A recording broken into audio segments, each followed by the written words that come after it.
join us on the Path Radio Mix online. And to get there, type in thepathradio.com. That's thepathradio.com. And enjoy free streaming music all day long. That's it. thepathradio.com.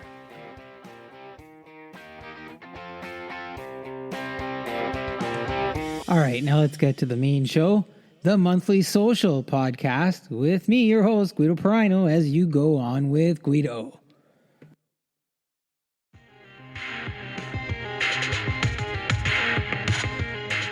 Welcome to November and the shelter from November rain on the Monthly Social Podcast. Joining us from New York and Nashville, TV, Hollywood, and rising music star Kelly Monrow. Then we learn about home aeroponic gardening with Patty Grev and round out our guest chat on winter car readiness with Cam Campley of Spin Cam Tire Craft. Some great goodies for you on this episode. Now let's go. Now before we get going, a quick word from one of our friends of the podcast, Johnny Prosciutto. Johnny Prosciutto, artisanal Italian homemade products. We make it like our grandfather, or as we say, Nonno. Naturally cured, old-fashioned, and delicious. Order online at johnnyprosciutto.com, and we deliver right to your front door, where the only thing left for you to do is enjoy it with your friends and family. That's johnnyprosciutto.com. Whether you have tried Johnny Prosciutto or not, I have a fantastic deal coming up for all of you. It's a limited deal, but here's what's going to happen.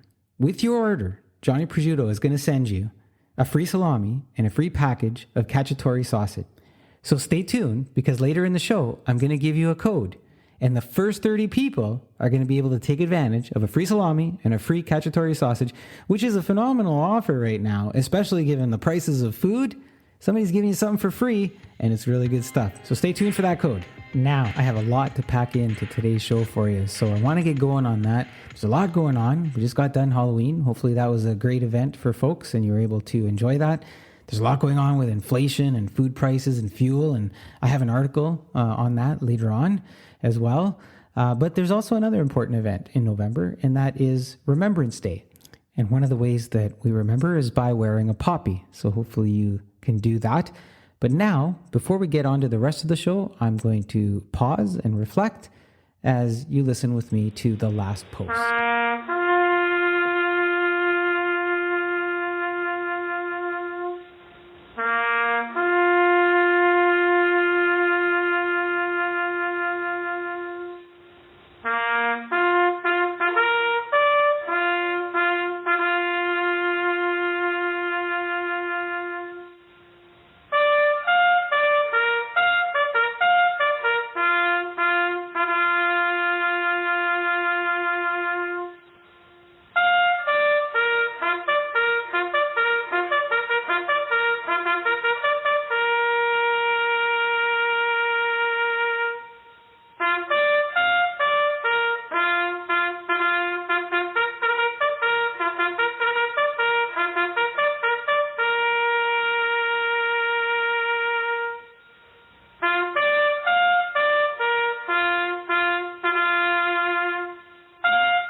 I will have resources in the podcast notes if you wish to continue your own personal reflection on Remembrance Day. Now, let's get to the rest of the show and our first guest. I would like to welcome to the show actress and rising music star Kelly Monrow. You may know her from shows like Big Mama's House 2, American Crime Story, Billions, Lucifer, What Death Leaves Behind, Open Marriage, and more. Or you might have been singing along with her in 2021 as she released several songs, including Mama Said and Wide Open. But right now, she's here with us, and I want to welcome her to the Monthly Social. Welcome, Kelly. How are you? I'm wonderful. How are you? Thanks for having me. I'm better now that you're here. Oh, I love that. Well, I'm Yeah. feeling better too. I've been a little burned out this week, getting done with all these shows. So it's fun to have a little bit of energy tonight. So thanks for having me. Yeah, right on. I'm glad that you're here. Now, speaking of, shows and traveling and all that, just some geography. I want to get geography out of the way if we can. Tell me if I'm wrong in any of this. Born in Oklahoma? That's Yeah. right. Born in Raised in Oklahoma. Texas? Yep. Lived in Los Angeles? Yep. And now you make New York and Nashville your home. Yeah. That's right. So you spent your life and spending your life in some iconic American locations, right? And if you're on tour, you're in concert, and hey, New York, I love you, but it's just us here and the listening audience, right? But is there one of those places that is more special to you that you'd want for different reasons, of course? But does one stand out? Yeah. I gotta say New York, only because I moved here at a pretty crucial time in my life where I was really seeking, like, finding a backbone. And I had just gone through a lot in like an 8-year stint in Los Angeles, and so I think New York will always be the most special to me because it's the place that you come to probably when you're at your lowest, when you're like on the grind, when you're hustling, when you're trying to figure out who you are. At least for me, it was that way. And New York will always be that place where I like really found myself. And again, all of them are super unique and special. I mean, Nashville's where I got my start in music. LA is where I got my start in TV and film. LA, flourished in a couple of relationships that were very meaningful to me. So they all have impact, but I would say if I had to choose, New York will kind of always be my special baby for sure. New York, New York. That's good New though, York, New York. but you're tying it back to some transition in your life, right? Some meaningful transition. Yeah. So, sounds like you've been traveling too. I know we talked a little bit before you were traveling, but and I'm only asking this because I don't know if you know this, I'm Italian, right? So Guido. Yes. Yeah. Yes, Guido, that's right. Just in case, because sometimes people are like, so where are you from? But you went to Italy. I did. So the past like 4 or 5 years, I've gone to Italy every summer, and I've just made it a point to take myself there. I feel very called to Italy. I don't know what it is, but I have like maybe some past life shit in Italy. I don't know, but yeah, I've gone the past 5 years, and I got to be honest, I love Northern Italy. I was gonna ask north or south. So you're spending time in northern Italy. Yeah, I mean, I kind of went all over this last summer. I went north to south, but yeah, I mean, like Lake Como and that whole like the Swiss Alps, like the northern area is just so special. It's really hard to beat Northern Italy. It really is. I haven't been. So I'm from southern Italy. Okay. Calabria, Sicily, the Sicilian stuff and things like that. So, but I was supposed to go, but then COVID happened and things got canceled, and then I just never rescheduled. So, but I'd like to get back there. It's been a long time. So I will also say Southern Italy, like Sicily, is one of my favorite places in the world. It's hands down. It's hot, eh? Yeah. Yeah. But it's just so special. It like reminds me of Sicily to me now, or still is, how Cabo used to be like in the 80s, when it was like untapped and like very authentic. Authentic. Yes. Yeah. That's what Sicily reminds me of. It's like the most special place. It's very cool. Maybe we'll be there someday at the same time. You'll be like, oh no.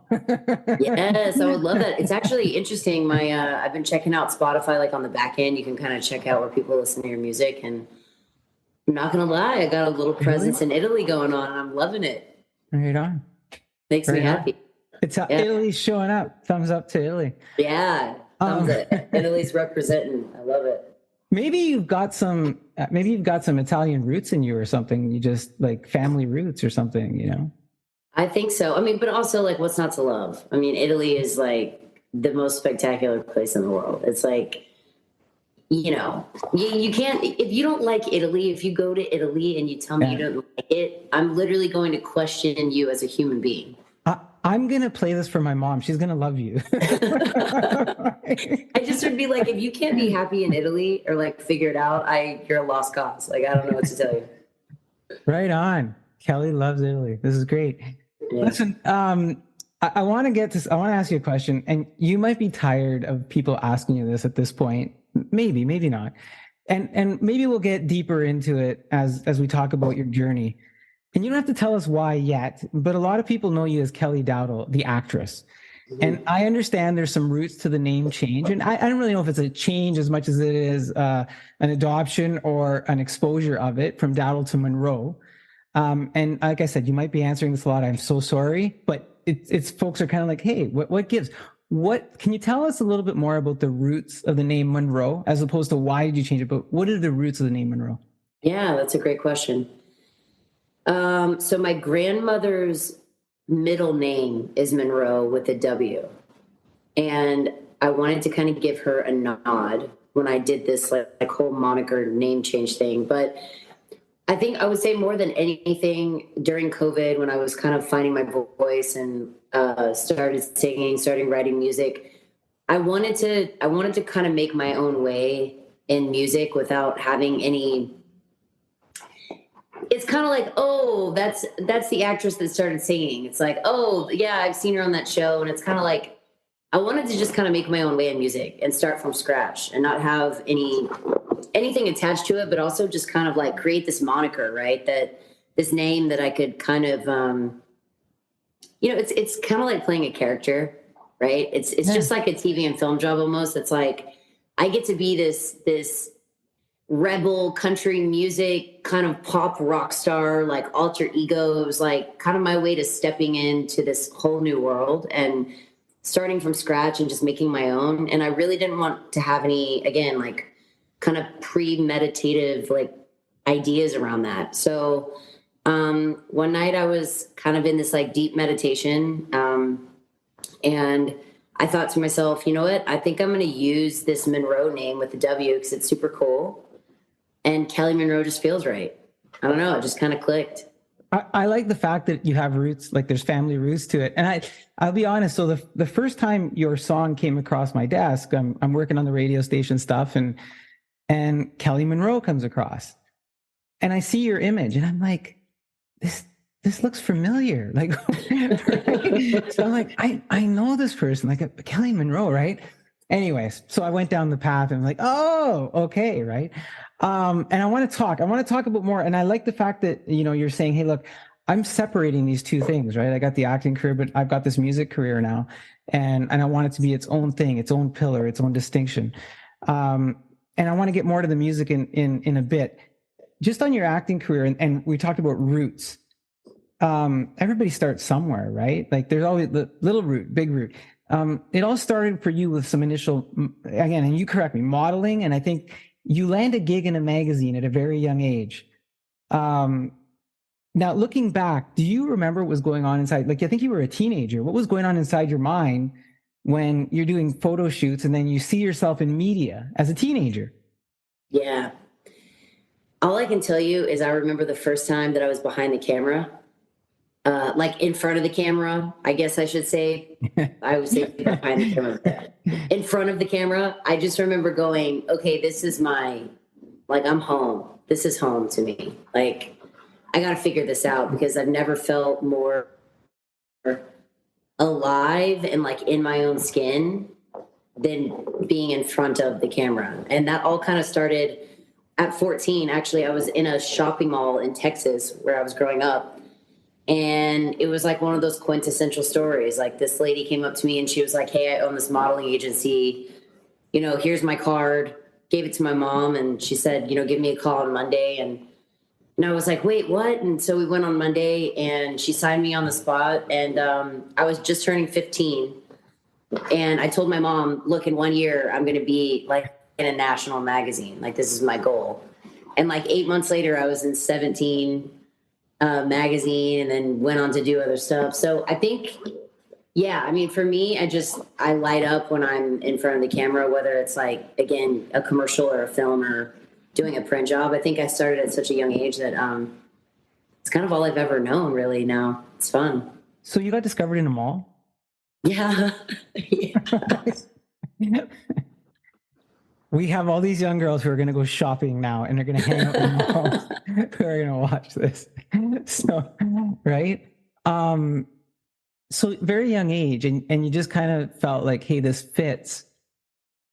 After that or during, did you ever want to be anything else other than that?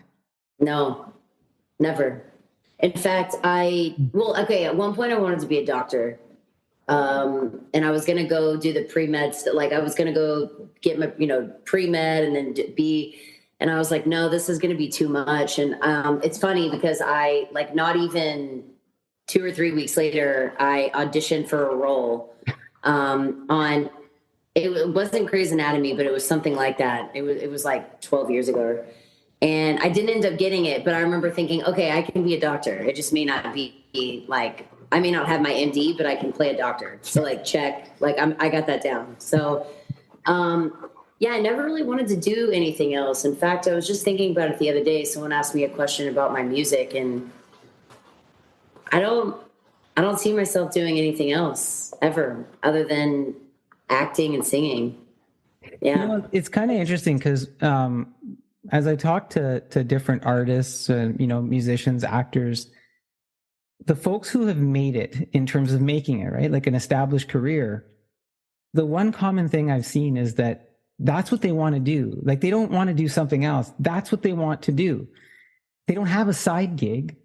And then that's what they end up doing. So right. I don't know if there's something to it, Kelly, but I just thought that was interesting that you said that. Now, you transitioned from modeling and commercials into taking on roles in like movies, and then you did some TV series.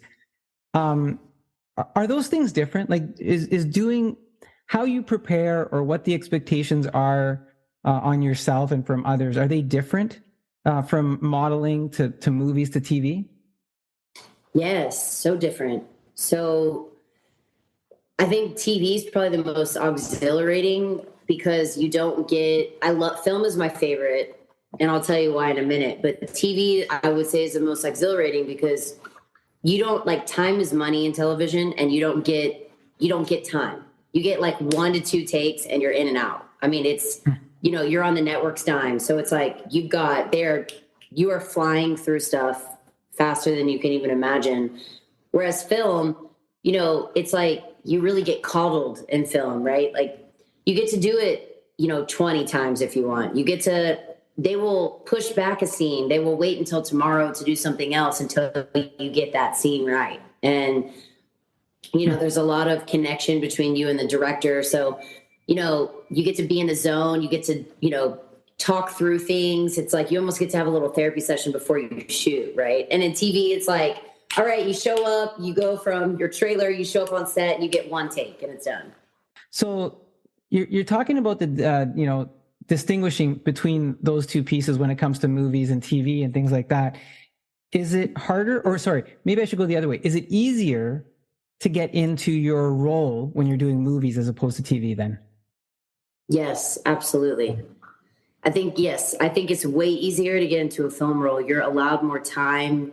There's more rehearsal time with the characters as far as like development and stuff.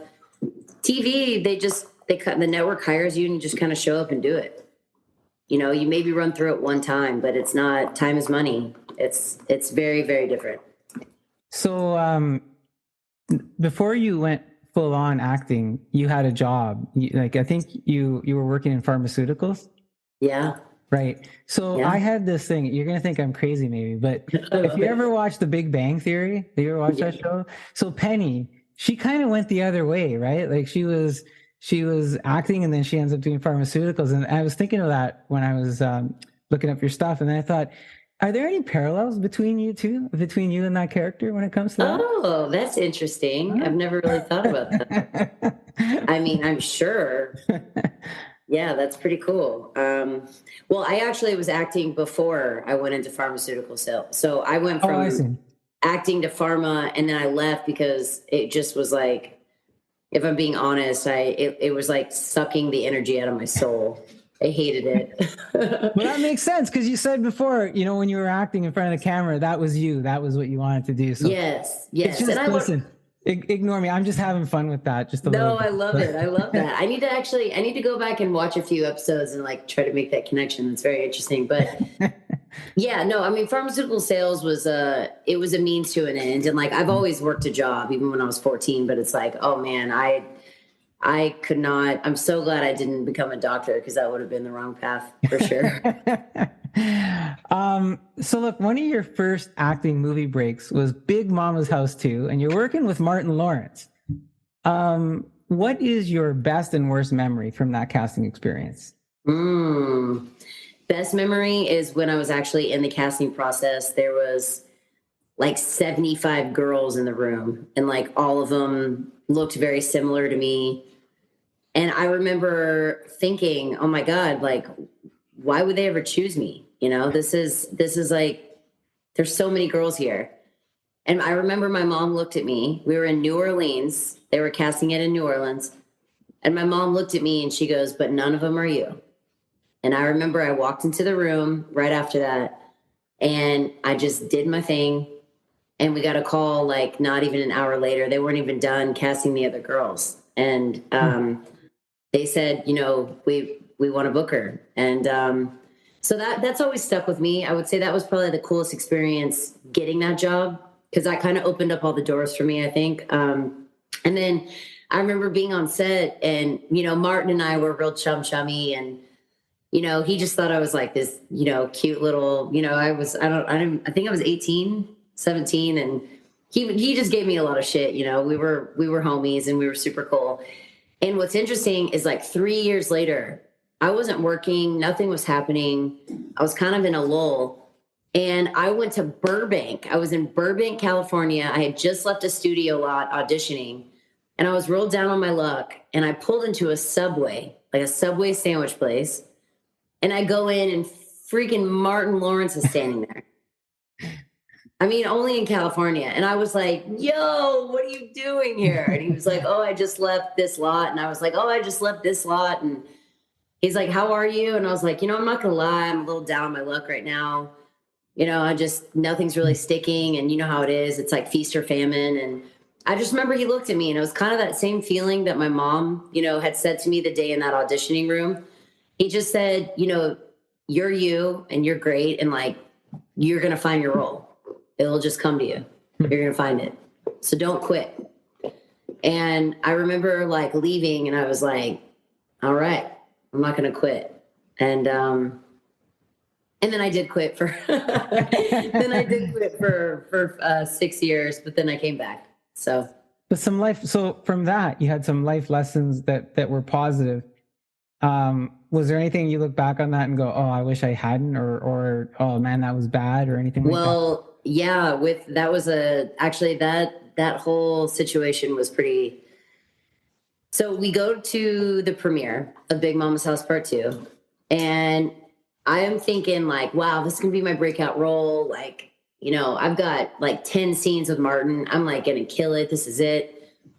And we go into the theater. It was at the Grauman's Chinese Theater in, you know, Hollywood, which is like the premier place to have a theater, you know, a theater premiere.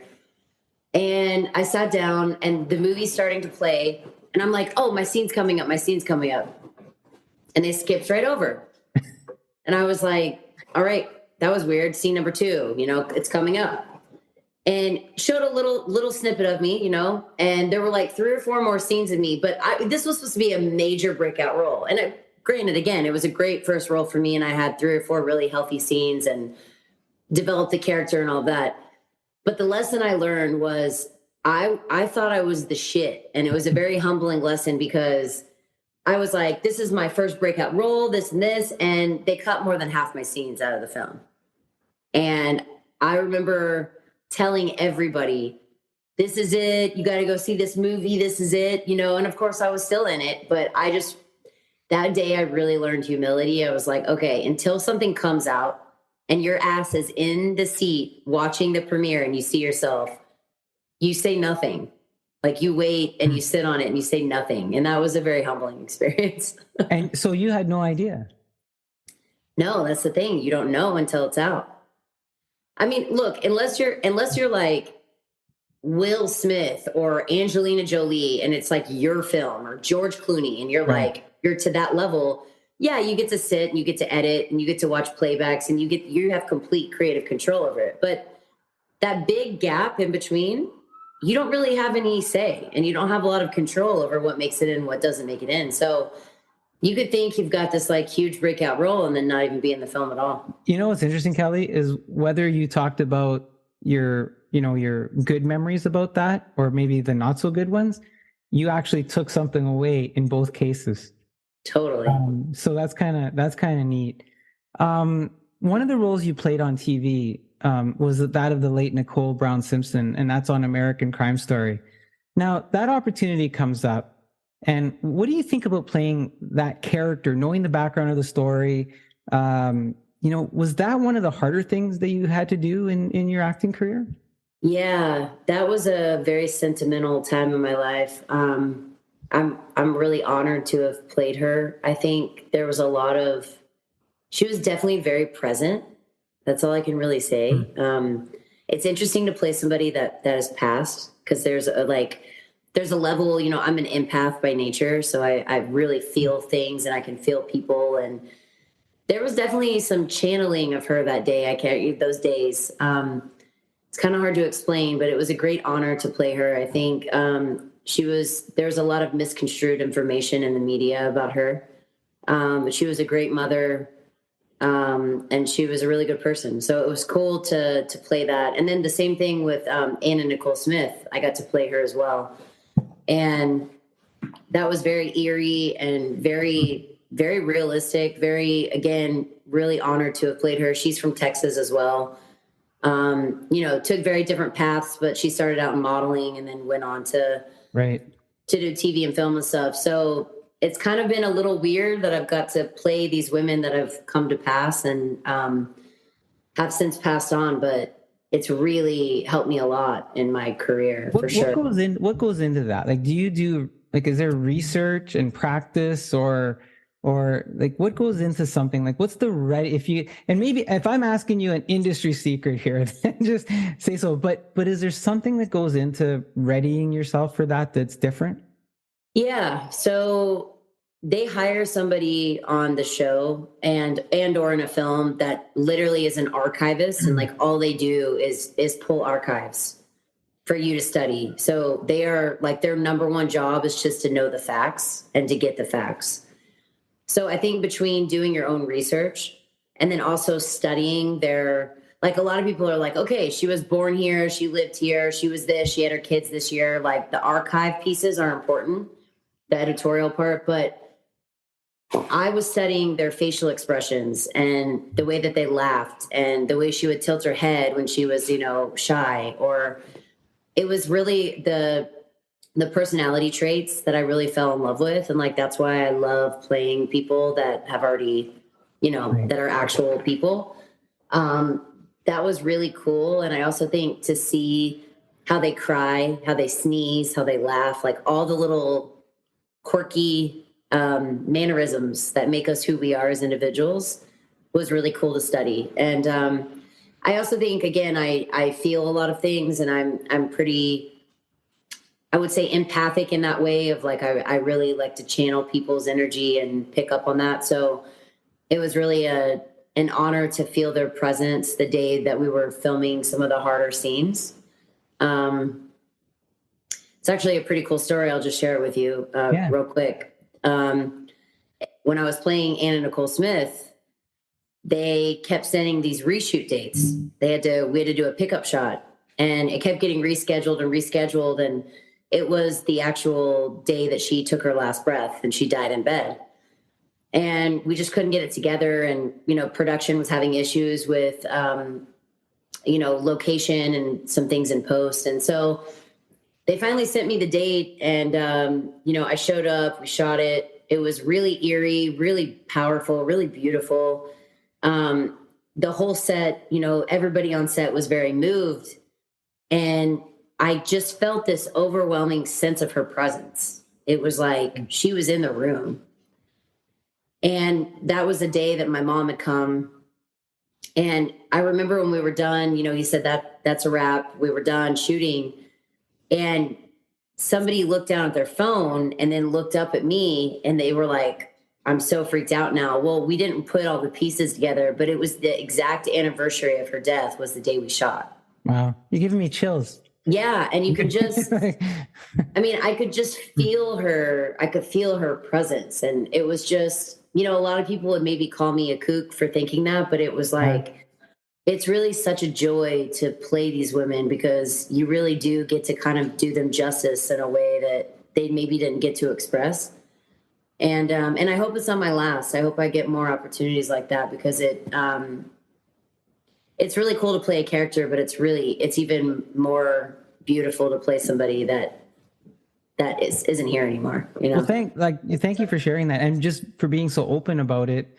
It sounds like you really made these connections, and that's what I was kind of trying to get from you is like, do you make a connection in these scenarios? And then the other part of it too is kind of like, you know, folks think, oh yeah, well, somebody's just going and acting and they have an acting job and but there's a lot that goes into it and there's a lot of preparation.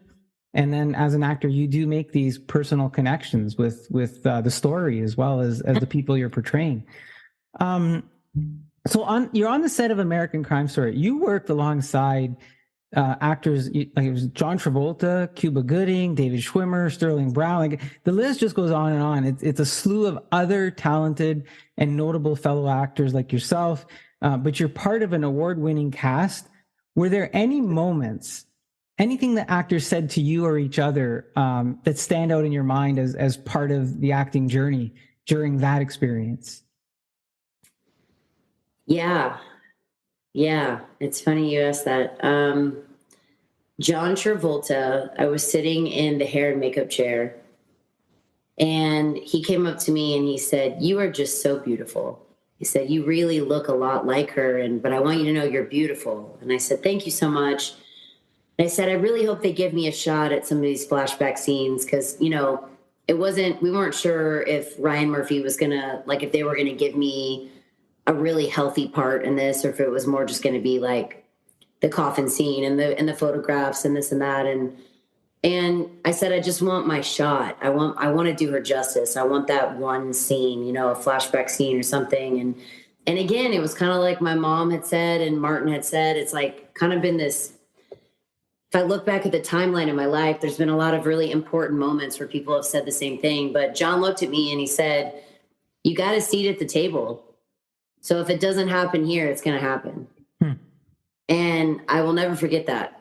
And he basically was just telling me, like, if it doesn't happen on this job, don't get discouraged because you're here, you know, you're in it. And yeah, I've never really made those connections, but my whole kind of journey was like right when I was kind of at the bottom, you know, thinking, what the hell am I doing? Or is this ever going to happen for me? Someone kind of whispered in my ear, like, "It will, just be patient," you know?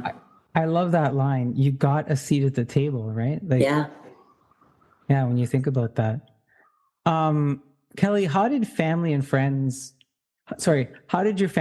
relationships around you start to change as you became more recognizable figure in the media and with fans? Did people act different?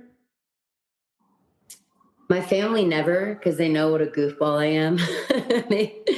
they keep me very humble.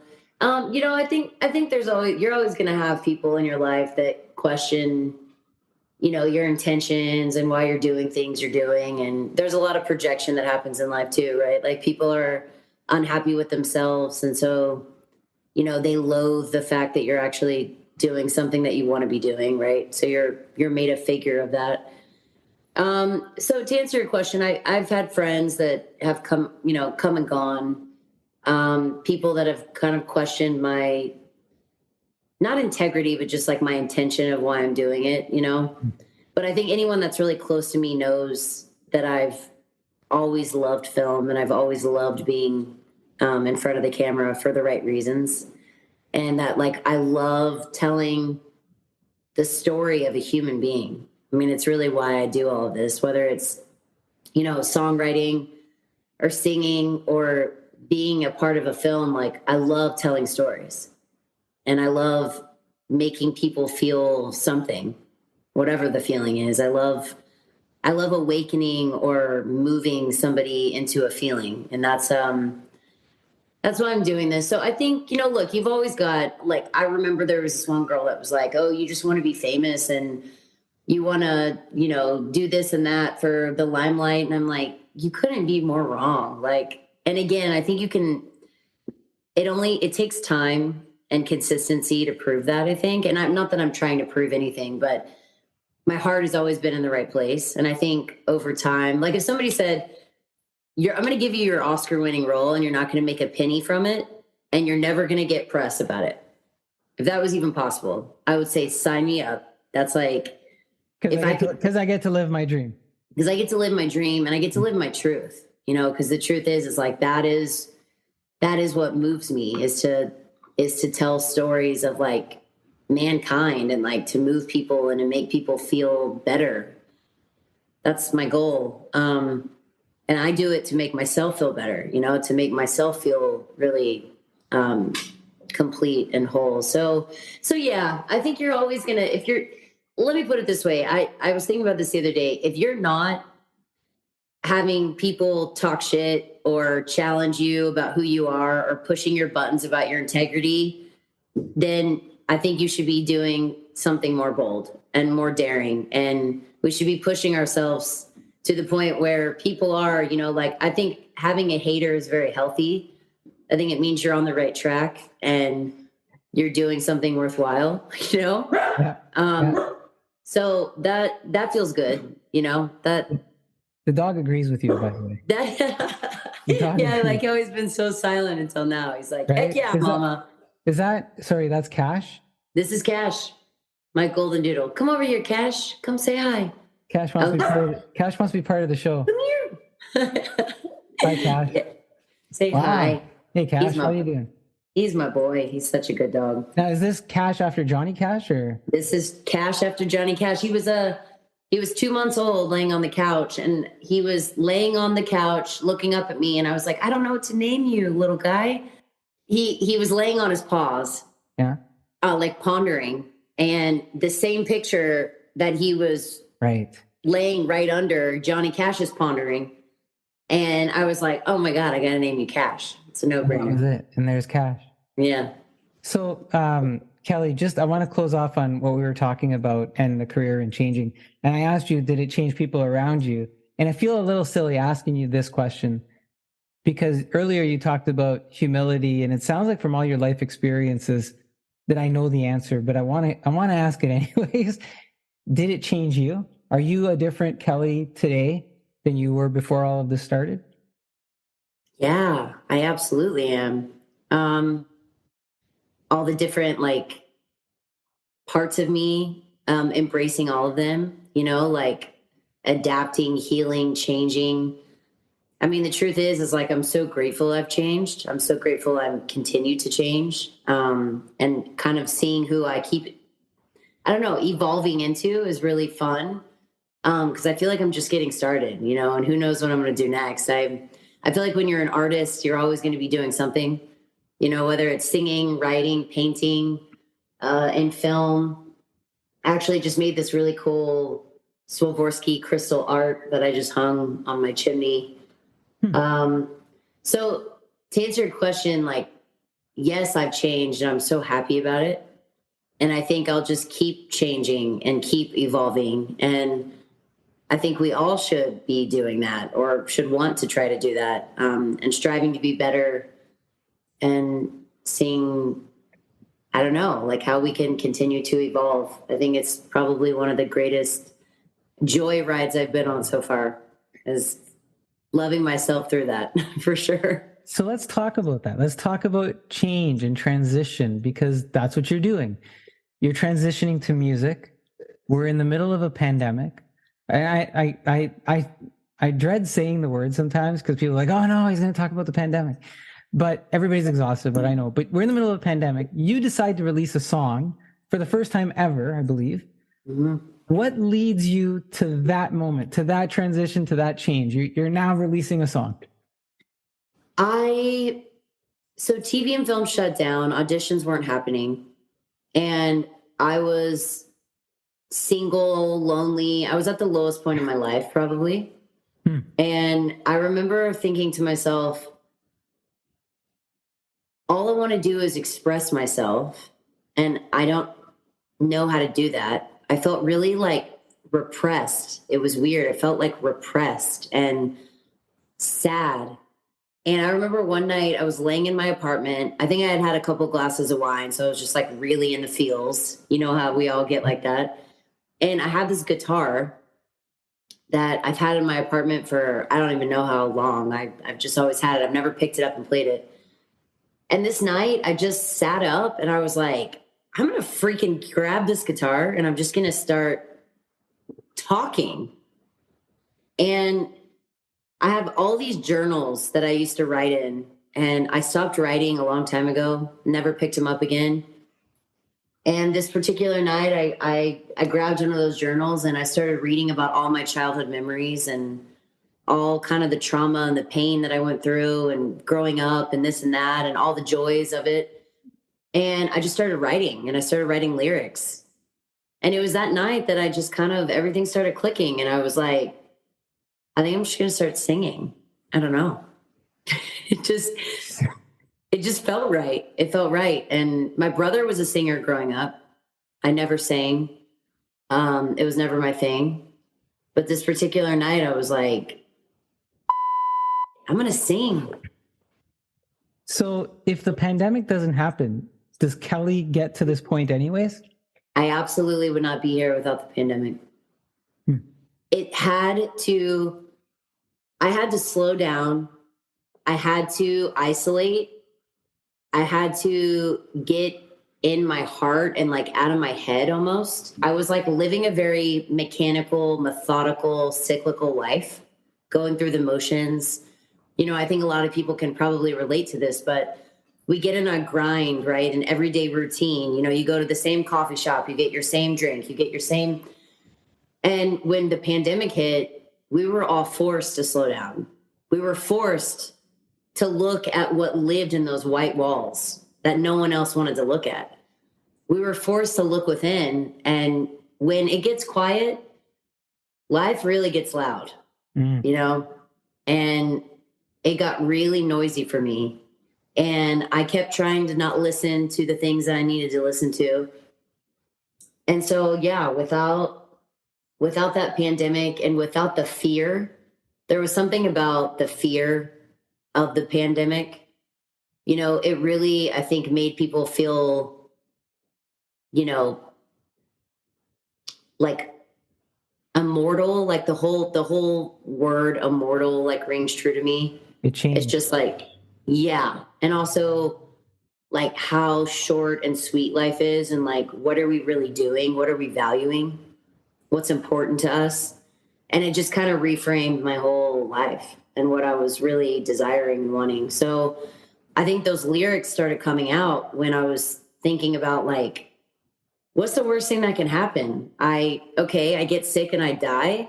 Well, like, I'm going to allow myself to make some mistakes and live imperfectly because I really have nothing to lose or shut down anything. You know, we're shut down anyway.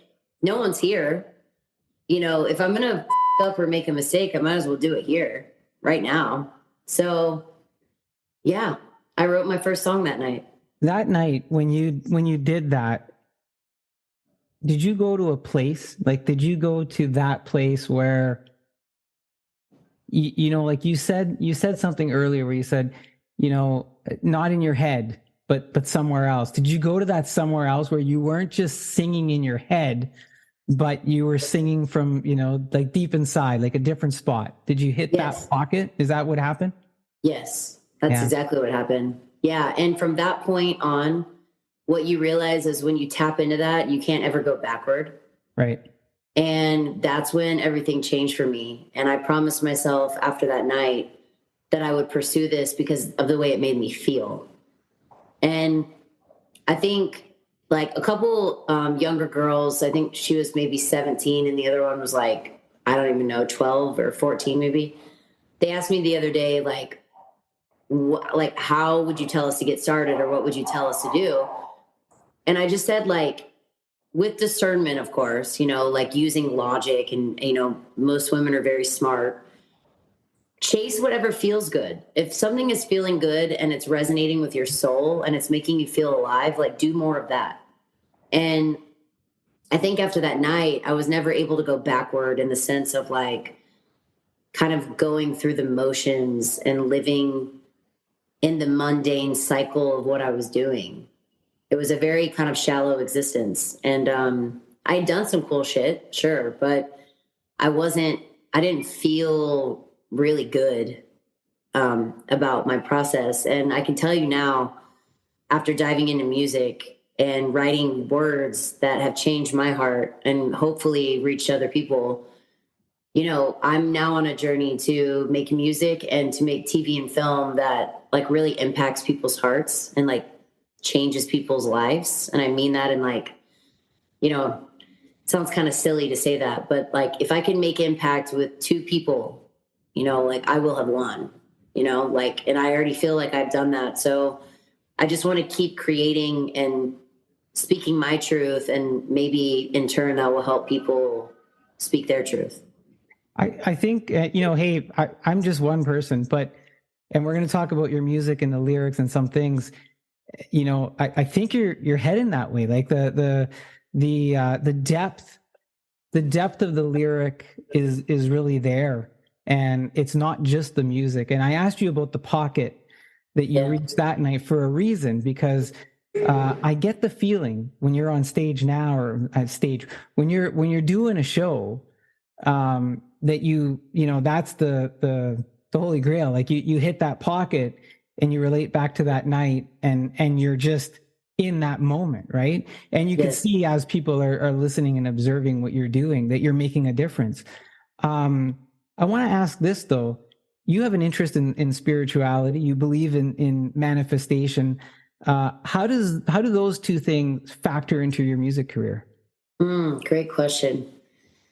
So I'm a big believer in, of course, manifesting, visualizing, but, a lot of people are afraid of the word prayer, which is so interesting to me.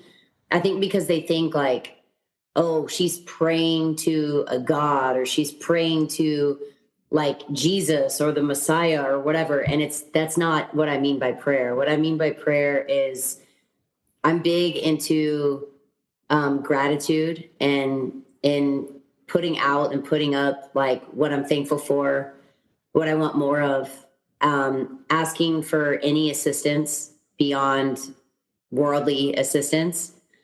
I'm really big into that. So part of my practice there's an amount of surrender that has to happen, I think, in this entertainment industry, where you really have to let go. And it's either going to happen or it's not going to happen. But if you're trying to do it so it happens, you're going to totally yourself over.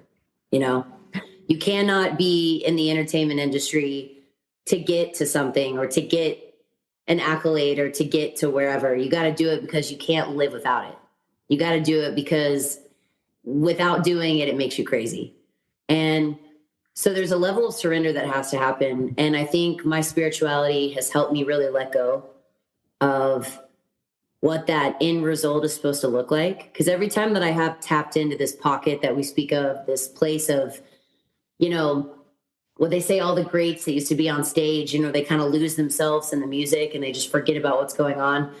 Whatever place that is that I've gone to or that I go to, it's the most beautiful feeling you'll ever experience as an artist in your life. And with that comes a level of surrender where every time I pray, my prayer is just that however I can stay in this feeling, and if I can create any greater cause for the greater good out of it, like let it be so. Like help me to keep doing this and create this feeling, and also do good in the world. And then with that, you just have to completely let go and, trust that if it's not this, that whatever I'm doing is leading me to where I'm supposed to be and what I'm supposed to be doing.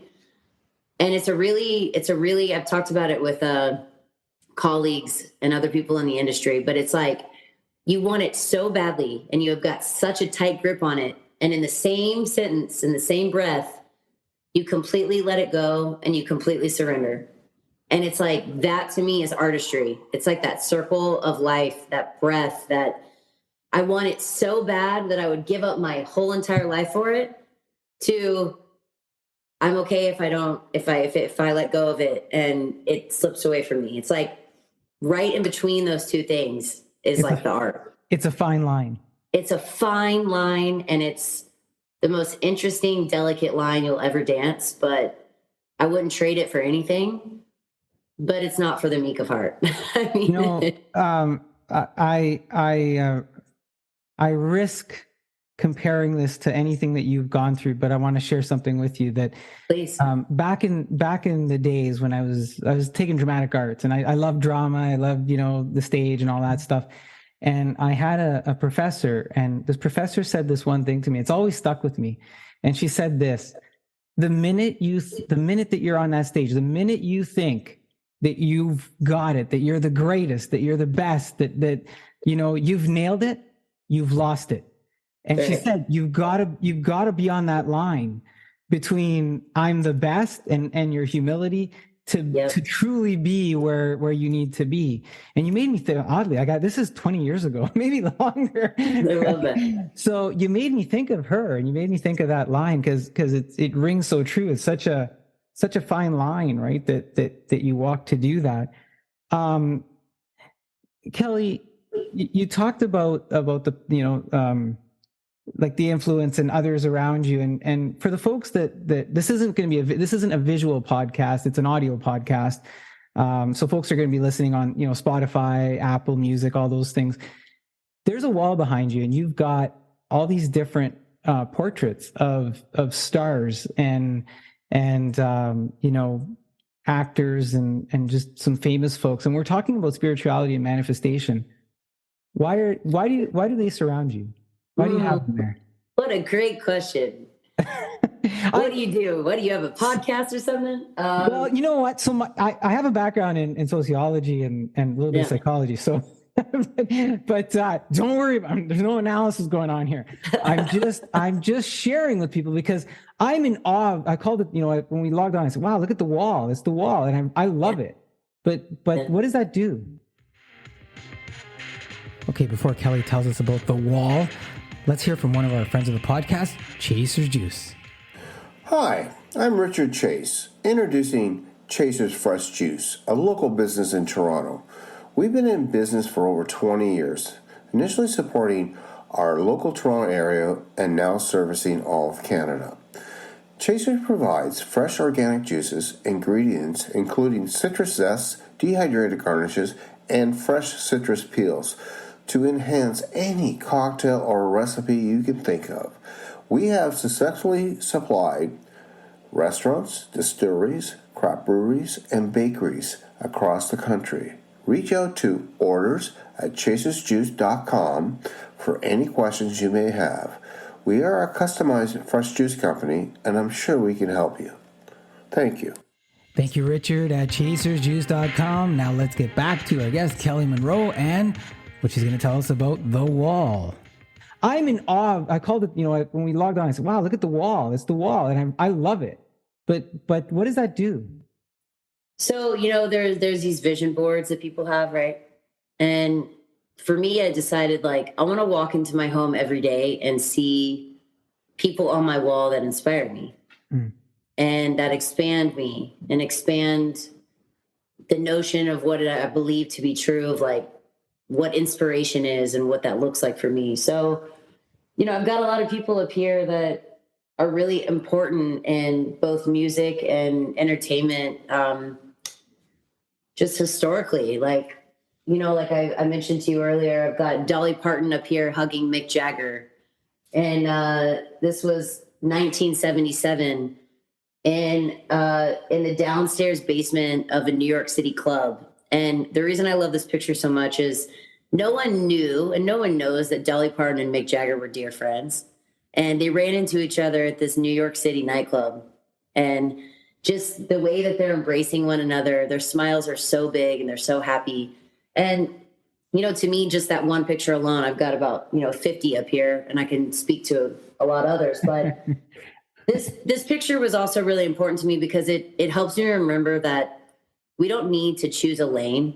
We don't need to choose one category. And what I mean by that is, Dolly Parton and Mick Jagger, they didn't look at each other and go, "Oh, well, I can't know you because I'm country and you're rock and roll." You know, they hugged each other and they probably became great friends because they both said, "I'm country and I'm rock and roll, and you're country and you're rock and roll." And that's why we love each other.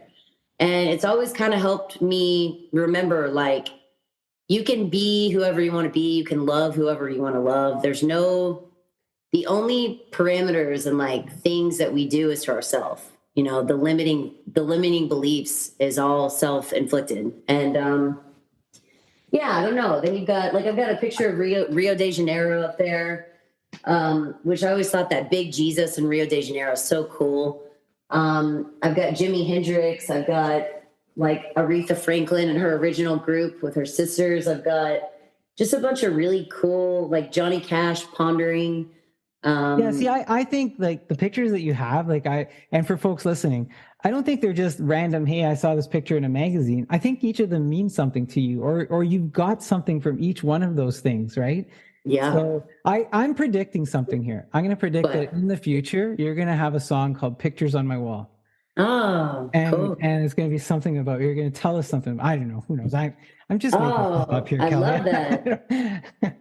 No, that's a great idea. Well, they are. I mean, I think the feeling that they evoke in each one of them that it invokes in me is just, I feel like they're watching over me. Like they're kind of with me in my process. I don't feel so, I don't know, like alone and kind of weird. Like all of these people on my wall, they're a little weird, and I almost feel like they're like guardian angels kind of watching over me. You said my process. What's the process? What is that? Staying in it, staying in the art, because it's heartbreaking. It really is heartbreaking. It's soul crushing. I would say like 90% of the time, it's hard. It's lonely. It's terrifying. People see about 10% of like, "Oh yeah, she's on a red carpet," or "Oh, she's in the film," or "Oh yeah, her song came out." But like the blood, sweat, and tears that go into that 90%, it's probably why 99.99% of people quit. And so I guess this wall kind of all these people make me feel like they are watching my process, quote unquote, kind of encouraging me to not quit, to keep going. Because I don't think any of these people that have quote unquote made it, we all have our own brilliance. We all have our magic. I don't think that any of these people that have made it are doing anything extraordinary. I mean, yeah, of course, like the Meryl Streeps of the world, there's a few people that I'm just like, wow, you really were just born with this. But, I would say for the most part, like if you ask any of those people, talk to Martin Lawrence, talk to Will Smith, talk to the people that we've talked about in any of these shows, they would say, I didn't do anything that special. I just didn't quit. And I really firmly believe that now. I think that's the magic. But in order to not quit, it takes a lot of gusto. It takes a lot of strength. It takes a lot to try to make a living for yourself and stay afloat, put bread and butter and food and all the things on the table, and hold your head high in front of your family, but also like stick to it. I think it's really challenging. Thanks for being so real. I feel like I'm getting an exclusive here. And thanks for sharing the wall, which seems to be part of your process for resiliency too. Let's get to some of your music, Kelly. Yes. So just bear with me here, because you inspire me too. So I'm gonna give you some accolades while I do this. But I mentioned earlier, I came across your music. The first song that I came across actually was "You're the Reason I Drink." And that was in late 2021. I got a notification. I with the radio station, I get like all these distributors sending me music, right? "Hey, play this," right? Sort of thing. Yeah. So I'm doing that, and I'm listening to the song, and I'm like, oh, this is really cool. Who is this? Right. So the music, like as I'm listening to you, again, just a file, right? Not putting faces to names or anything, just listening to the file. But the music felt familiar. There was like a familiar comfort. It was relatable. Your voice to me was teasing some Martina McBride. I heard the occasional hint of this Janis Joplin rock grunge. You got this raspiness going on at times as you transition to the chorus. Then you kind of pulled it out, and I'm like, all of a sudden I find myself like listening to like this modern energies going on. But in all of this, and I'm saying all these other names, but you're defining you. Like at the end of it, it was like, yeah, I hear all these things, but I hear her. Like I hear this artist, I hear this person. To me, the music was sounding fresh. Your voice in the song, like it just commanded this confidence. It was like, I felt like you'd been around for a long time in the music industry. Like as I was listening, I'm like, I want to see this person live. Like I want to see this song live, right?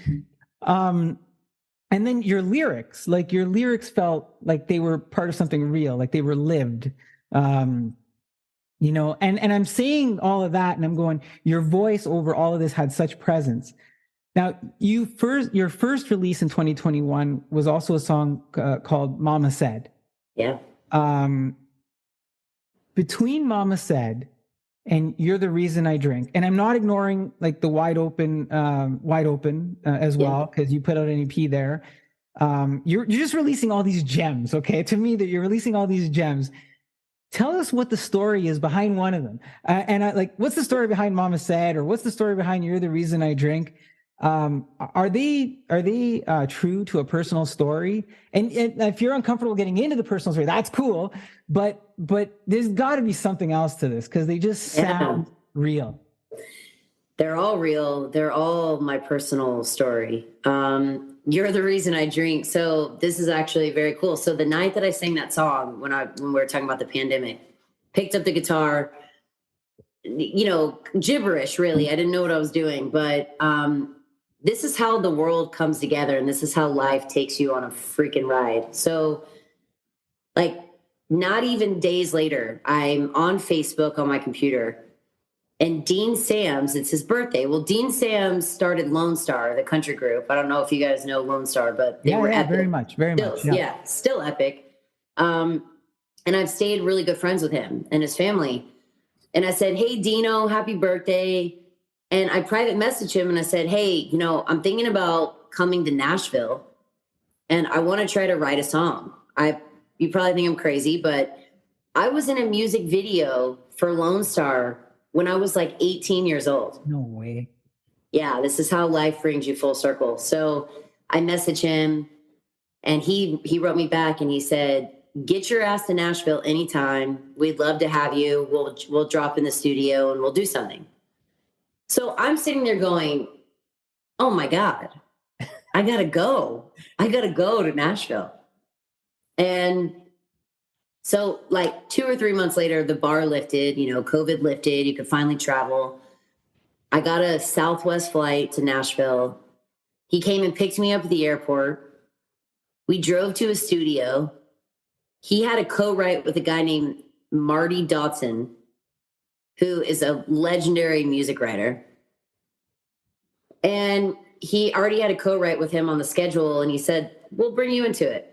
Kind of got nothing to lose. They write music all the time. So they're like, so Marty's on Zoom. He's got his boots up on his desk. He's like, hey, kiddo, what's going on? And I said, this is my first, writing session ever. I don't really know what I'm doing, but he said, well, first of all, don't ever say that because you know what you're doing. You've got years of experience of life. And so that day we wrote You're the Reason I Drink. And how we came to that is I left a 10-year relationship in California, started all over again.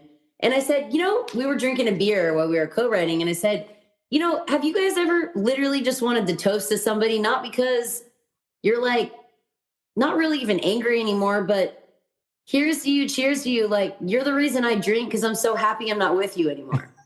And we all have somebody that makes us drink. We all do. And Marty got like literally chills down his spine. And he goes, okay, you're onto something here. That's it. And I said, it's almost like it's like when someone calls you and, they're crying to you and they're telling you how much you miss them. It's like, then you pour the drink because you're just kind of happy that you're not with them anymore. And, I don't know. We just kept going. I just was talking and he was writing down everything I was saying. And 10 minutes later, we had a song. Isn't that funny how that happens, right? Like Yeah. some of the really great songs are like fast and just roll off. That's a great story. Yep. And then cut to Mama Said really quickly. I found my producer and now she produces most of my stuff. Sinclair, she's based out of Nashville. And that was our first co-write together. And my mom randomly was in town visiting. She came to Nashville and we were all outside again, I think having a drink. We were by the fire pit. And she said, just name some stuff that your mom used to say to you, and like how she has encouraged you and been an example in your life. And she was strumming the guitar, like picking at it. And it's the exact melody in the chorus. And I just started firing off Mama stuff, said. Mama said this, Mama said that, make the bread, don't rely on nothing, nobody, this and that. Give it time, we'll wait till the morning, all these things. And we just started jotting it down. And again, we had that song done in 20 minutes. That's what I mean, Kelly. That's why I say, like, when I listen to the lyrics, they're just I think they're so relatable for people because, everybody's mama said. Yeah. Right. But what did your mama say? Like, and then you kind of get into that. So, and you nailed it. You nailed it with "You're the reason I drink" in terms of how that lines up with the thoughts and sharing somebody that way. So, so listen, you got all this music happening, and now a few days ago, you have a new album, October 12th, Scars of Venus. And I got to tell you this, I love the fact you released a full album of songs, because I'm a fan of the story. I'm a fan of an album telling a story, and something that you can listen to start to finish, as opposed to the little pieces every now and then. What is the title? And congratulations on the album, first of all. Like, and you're doing that. What is the title Scars of Venus referencing? What's that all about? So, I've got scars on my body, right? And as I was writing all these songs, I was thinking about how there's a song that I wrote called Wounds, which is basically, you get a wound, right? And then that eventually turns into a scar. And I was thinking about all these songs that I've written, it all is kind of an anthemic theme of coming back into love, right? Whether it's falling in love again or self-love or pain turns to love, or, the wound turns into the scar. And that's a love, it's a love wound. It's a love scar. And so I was thinking about it and I was like, okay, Venus is the goddess of beauty and grace and elegance and love, but even she has scars.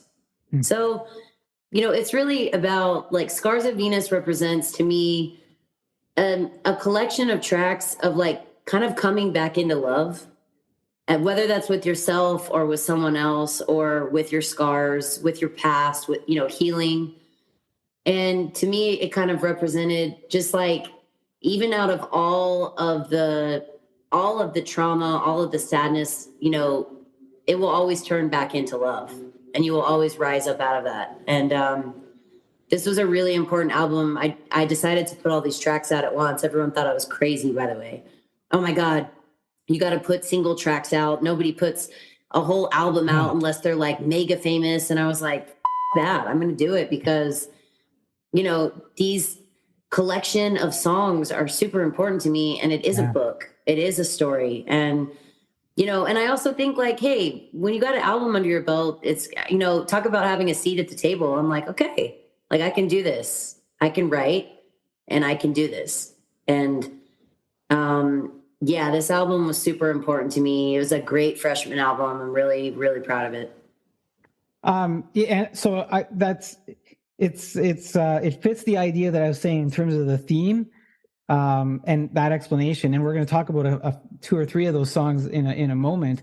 But the fact that you did put out the album, right? And just that idea today that, well, we should only put one song out at a time. And then just that whole, it's those snippets, right? Those, I can only live 15 minutes at a time. No, let me consume it, right? Like there's nothing, to me, there's nothing better where I can look at the whole body of work and take that journey and let me as the fan take the journey, right? Song by song, by let me consume it. How you release it on radio or how you control that, that's always been part of the fun, I think, for the artist to say, let's put this one, it's been in my hands for a long time and I've had this journey. But then when you hear it on the radio after you've had that personal journey, that experience with the album, it just, sort of re-solidifies it to you. Hey, there it is. I heard, I've been listening to it for a while because I've had it, right? So I'm glad you did. I'm glad. And I hope that people are going to check that out. Now, if they go to, I just want to ask, if they go to kellymonroe.com, there's probably links to the album there? Yep. Right. It's streaming on all music platforms now. Spotify, Apple. I'm going to put all those links in our notes as well. And we'll share those with folks so they can check it out. I want to ask about a song. One is called Jagged Little Heart. Yeah. When I listen to it, it's got an upbeat sort of country pop thing going on. To me, like I listen to it, and it's got all the makings of a top 40 song that I think, it would get fans out of their seat. And, I'm listening to it at a live concert.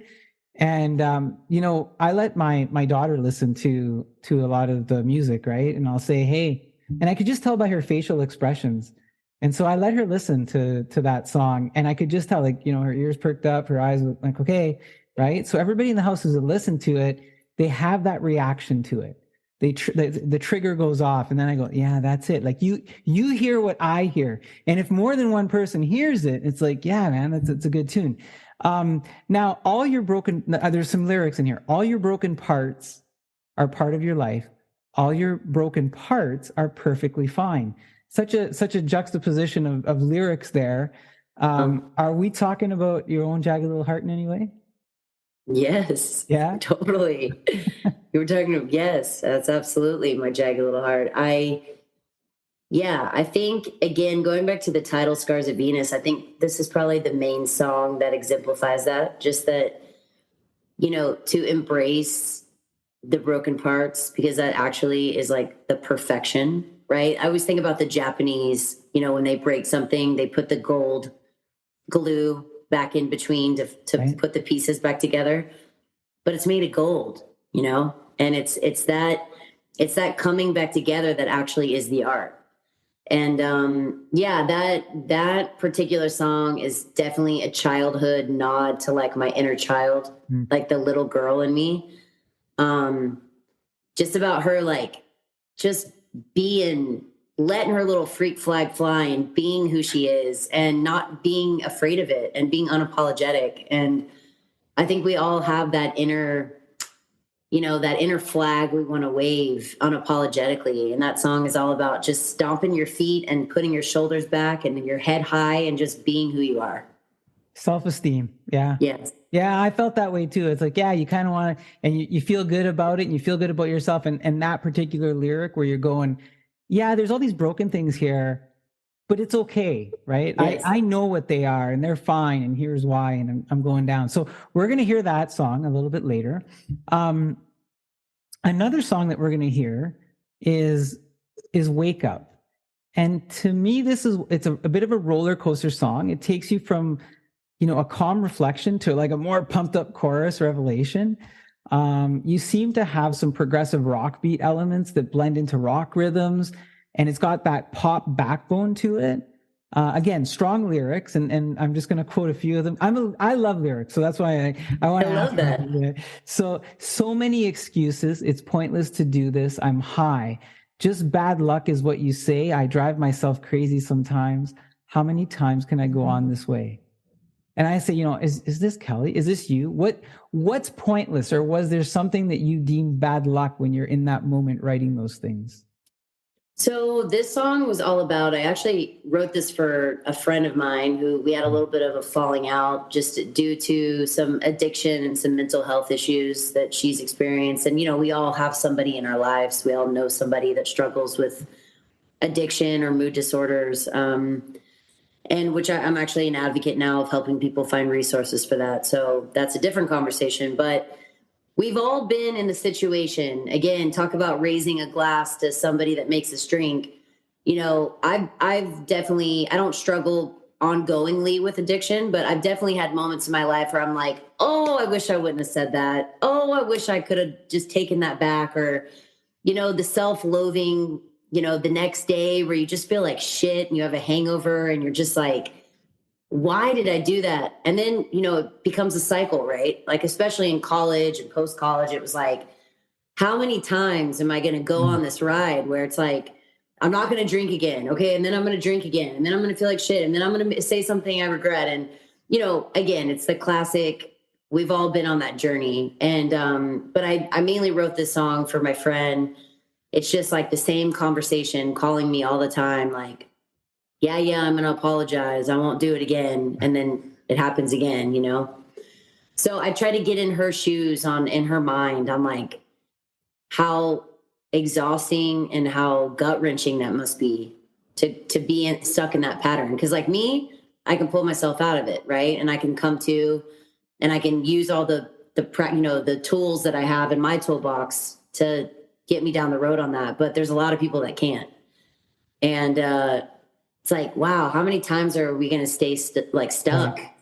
And what a torturous, like self-inflicted pain that we cause with that. You think she knows that's, yeah? Yeah, I told her, I wrote it for her. Yeah. What was it? Was the reaction positive? Haven't gotten a ton of feedback yet. She's probably still looping it and processing it, but it's an honor. It's an honor to have a song like that, though. Hopefully she'll see it that way, and hopefully she gets to where she needs to get to, right? Yeah. Yeah. Kelly, the last song that I'll dip into, and we're going to hear that song too, but the last song I want to dip into off the new album is called "We Found It," though. So this song, it eases us in. It's got a very melodic background to me. It seems to be some background voices as it catches up a bit with sort of that modern pop country beat, but it lured me in. Like the melody just kind of lured. I'm a sap for that type of melody.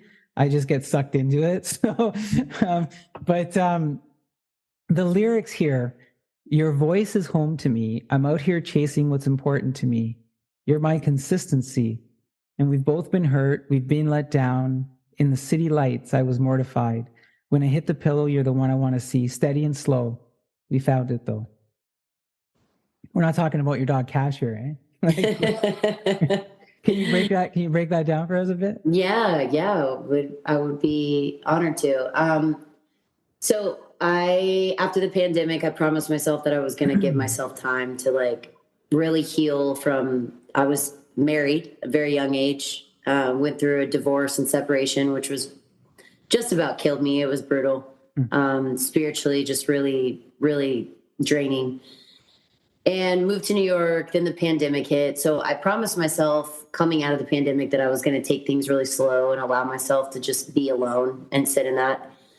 And of course, I went to this dinner party through a mutual friend of mine, Alex, invited me to. And, you know, of course, the universe just plops down this French man right in front of me. And I was not in a position to want to date, didn't want to fall in love. I was very anti. Of course, that's always when it happens, right?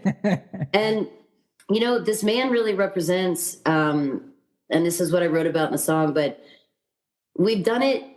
There's been nothing, you know, you always hear these love songs where it's like so fast and passionate and you're the love of my life and this and that. And, you know, we've just done it the total opposite. We did it our way, you know, and all these things that people say don't exist, you know, we kind of found that. And, you know, oh, there's no such thing as this and that. And it's like, we've kind of just been in our own little world, supporting one another and doing it our own way.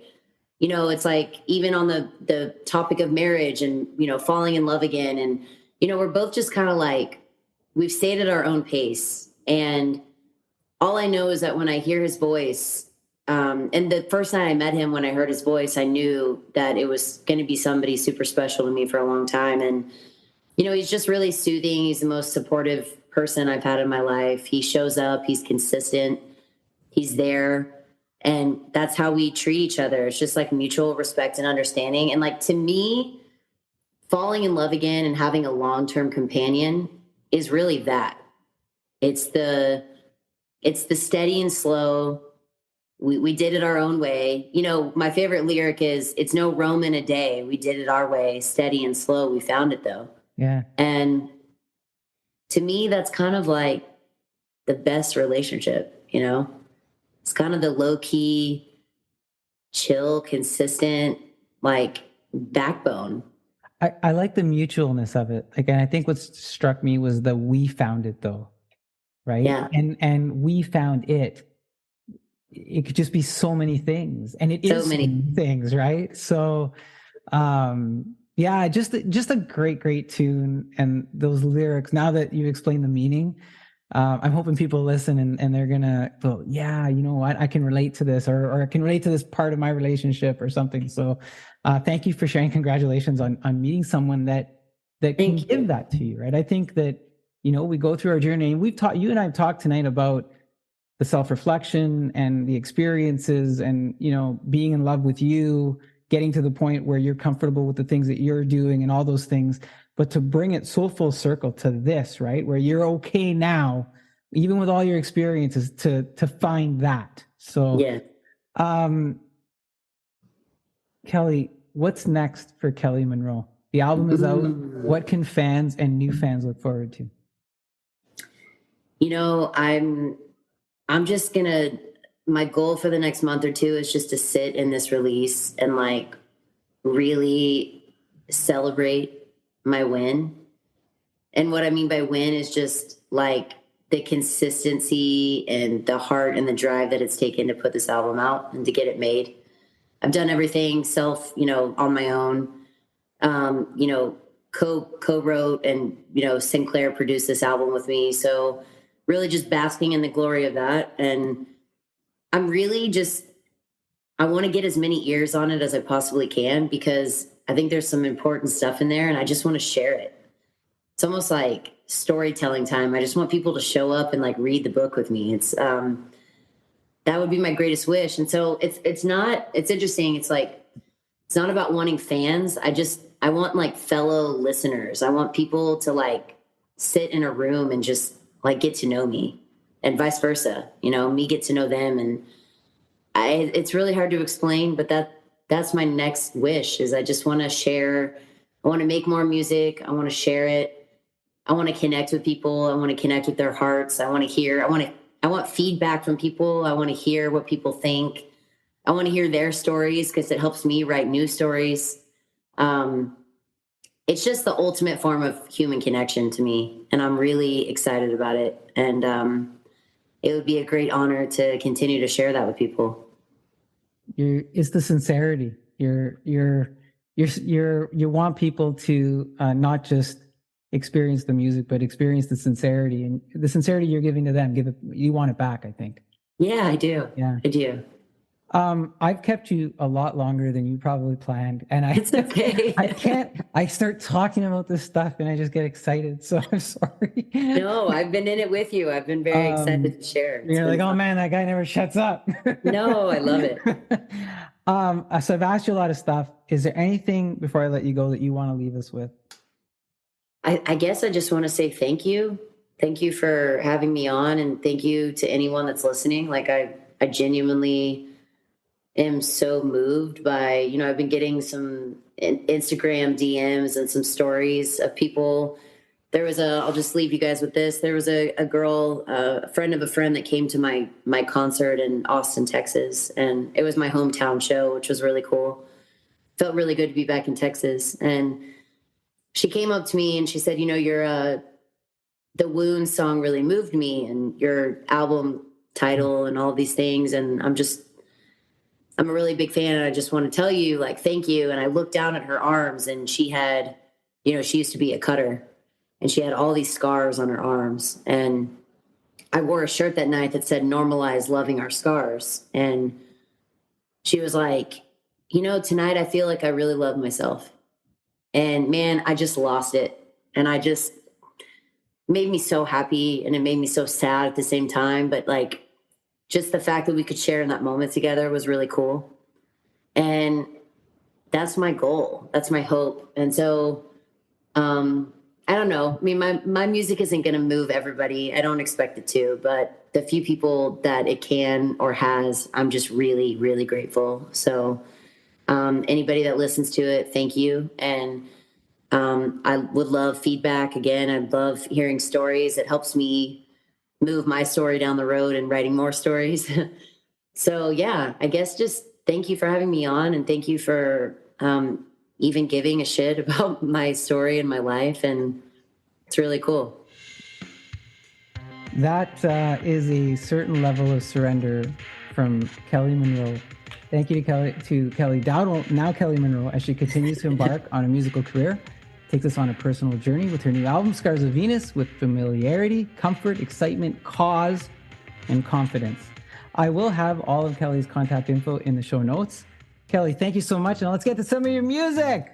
Yeah, let's do it. Thank you. I got no doubt in my head. I've got that heat in my step. I'm gonna sleep when I'm dead. Keep on rolling, rolling down in the river flow. No matter where I go, that greener grass gon' grow. Keep on rolling in my sweet illumination, dancing with no complication. I'm gonna lose my mind. Jagged little heart, wide open the start. All your broken parts are part of your life. Love the way you are beating with the scars. All your broken parts are perfectly fine.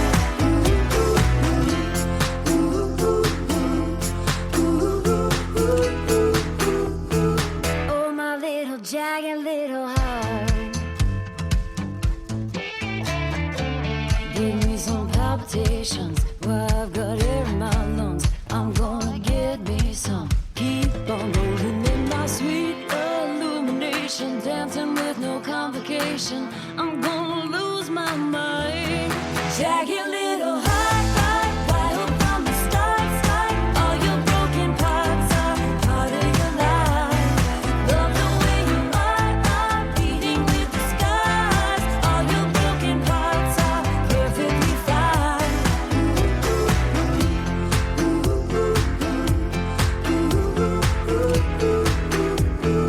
Oh, my little jagged little heart. Oh, my beating, beating.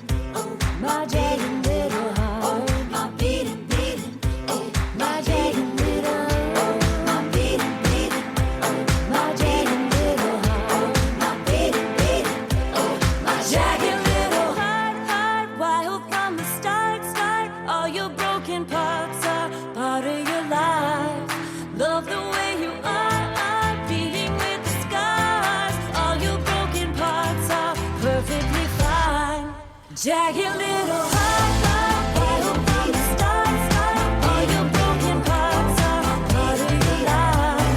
Love the way you are beating with the scars. All your broken parts are perfectly fine. Jagged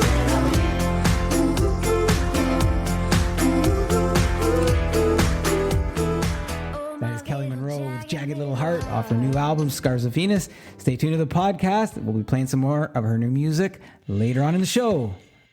So I would typically leave this segment for a little bit later in the show, but it sets up our conversation with our next guest, Patty Grev, a little bit, and unintentional. I wrote this not knowing that these two things are going to coordinate this way. So I want to read to you an article called Fuel and Food Eat Up Consumer Budgets. It's something that I wrote on guidoperino.com under the blog section. We're also getting closer for you to hear the Johnny Prosciutto special code that'll get you one free salami and one free package of cacciatore sausage. So it's coming up. Stay tuned. Keep listening. For now, let's get to the article. As consumer goods have been shrinking in size, prices have been climbing at a record pace. Central banks have been raising interest rates to push down inflation as recession worries continue to loom. So, whose hands are in your pockets these days anyway? The normal culprits, such as gas and food, keep fueling the weekly headlines. Gas continues to fluctualize, finding a fluctuating range in a realm of stability that has eased price ceiling shock, yet still impacts the bottom line. Meanwhile, food has soared to its highest level in decades, spawning a watchdog investigation into the grocery industry. Both fuel and food continue to eat up consumer budgets and spending habits, impacting mortgages and other spending behaviors.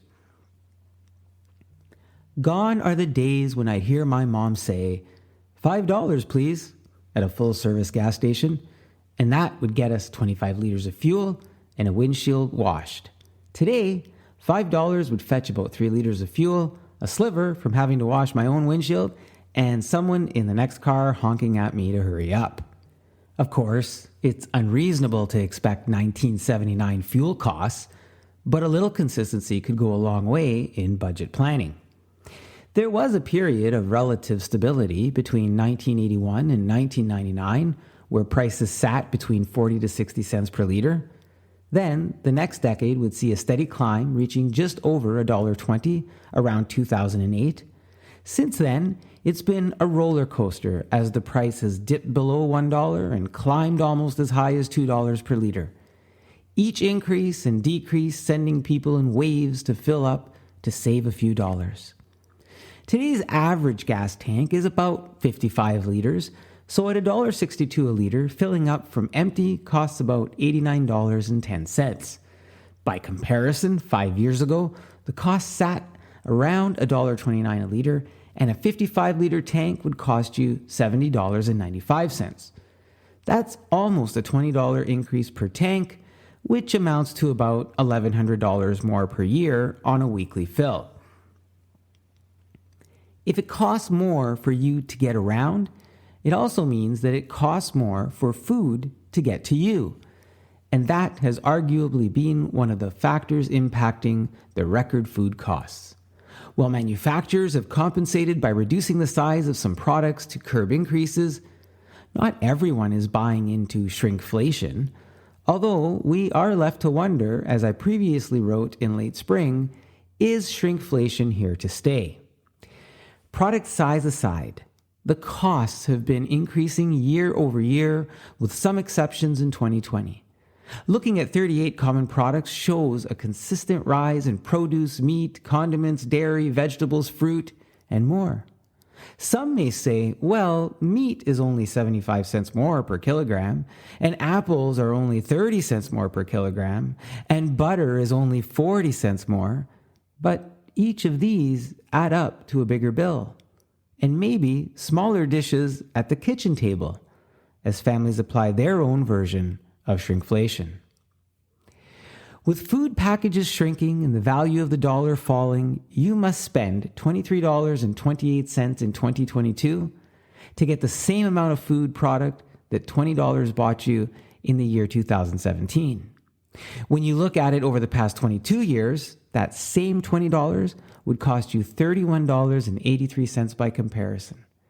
What is more alarming than the buying power of the dollar is the escalated rate of inflation in 2022 as it sits at 7% and isn't showing any signs of slowing down, despite the central banks cranking up interest rates.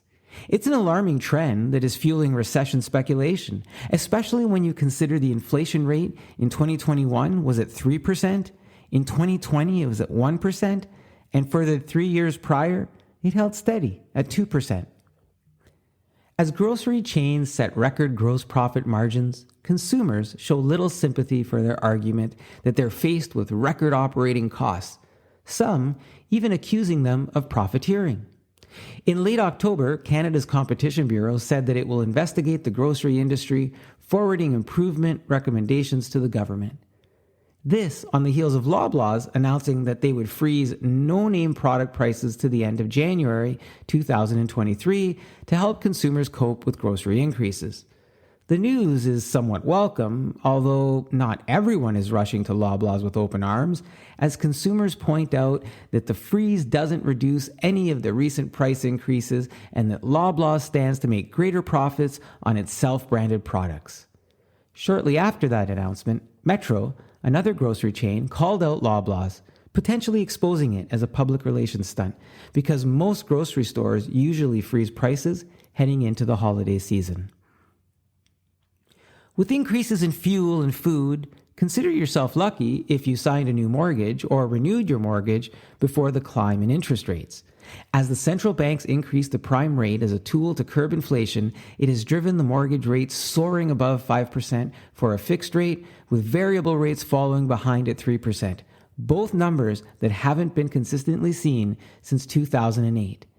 The amount paid in principal and interest can make a significant difference in how far your money will go.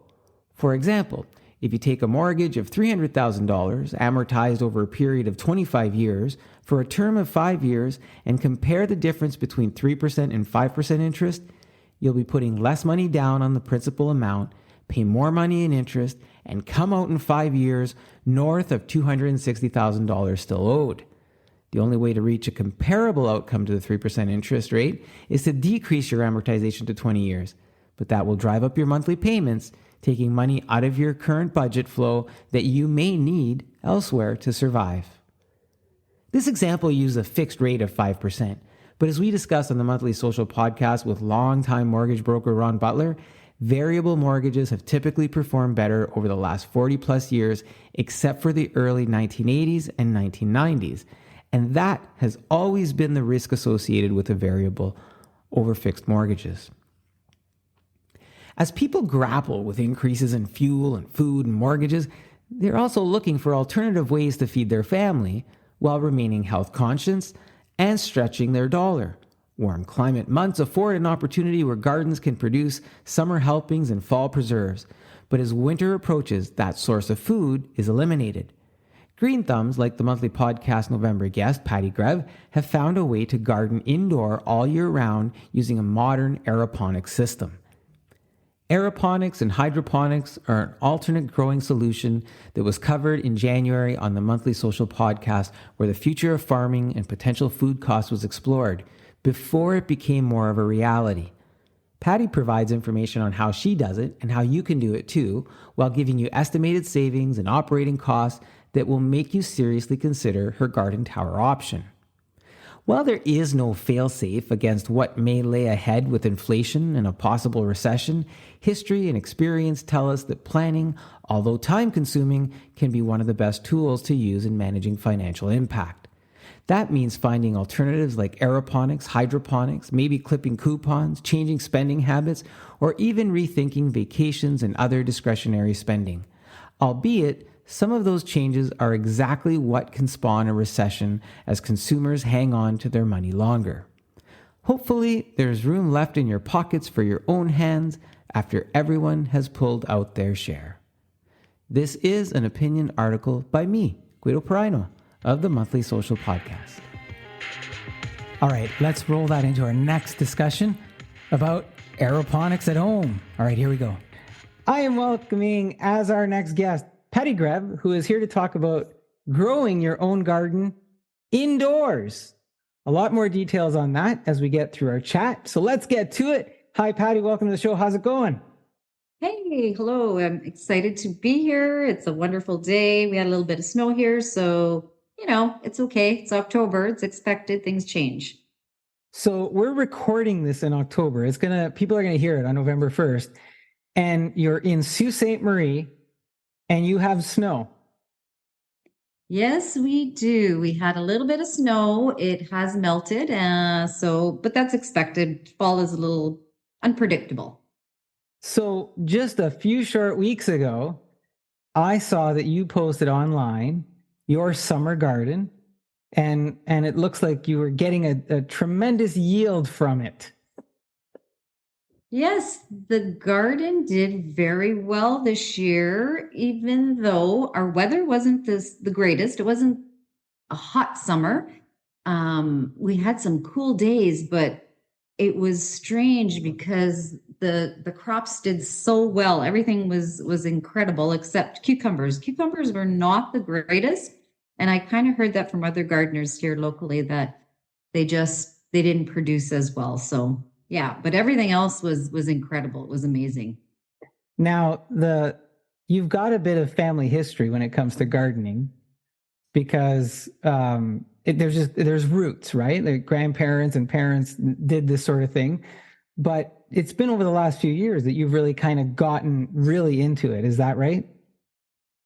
Yeah, absolutely. I guess just as COVID hit, I always wanted to put a garden outside, and I just never had the time. And when COVID kind of hit, it just kind of reset the button. And I was growing indoor gardening, which we're going to talk about, and it kind of segued to outdoor gardening as well. And yes, I grew up with grandfather and mom in the garden and picking peas, and it was part of our heritage, and I loved it. Unfortunately, I just didn't have the time, and I tried before when the kids were younger, and I failed miserably, and I thought I can never garden again. So just thinking back, why did you fail? Do you remember? Like looking back? Yeah, I failed because I just didn't have enough time. I was trying to do too many things. You're juggling too many hats, and it's a time consumer. Outdoor for sure. It takes a lot of time and effort, and raising a family, it was difficult. It was just you're doing too many things, and so I thought that's it. I can't do it. I'll never do it again. But you did. You came back to it and you did it again. And you've reconnected. You've reconnected with some roots as you've done that. And I say roots, and we're talking about growing things. So you alluded to having a bit of a green thumb that goes beyond outdoor gardens. You have something that's called a garden tower, correct?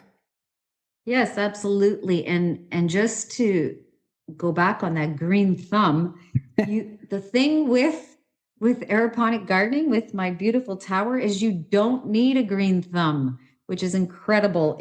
I now have 2 gardens, and I'll talk about a little bit about them later, but they're aeroponic growing systems. And they have grow lights for indoor. You can also put these beautiful towers outside. And I'll just give you a little wee bit of the history on the aeroponic garden. It was designed, and actually I just met the gentleman, Tim Blank, in Atlanta. He is an aeroponics specialist. He started his career in hydroponics, and it was in Disney's Epcot Center. If anybody's ever been there, they have a beautiful hydroponic greenhouse that's amazing. And he also worked with NASA, and he was doing research on aeroponics at the time. So he developed this home unit, and he partnered with a company to make it available to all of us, which it's a residential. It's incredible. So I was excited when I purchased my first, and so excited that I had to purchase a second. I didn't know that you had 2. I've always known that you've had the one online. So so just to box this in, because we're going to talk a little bit about the garden tower, just to box it in, and we kind of started out the conversation, you going, it snowed here today.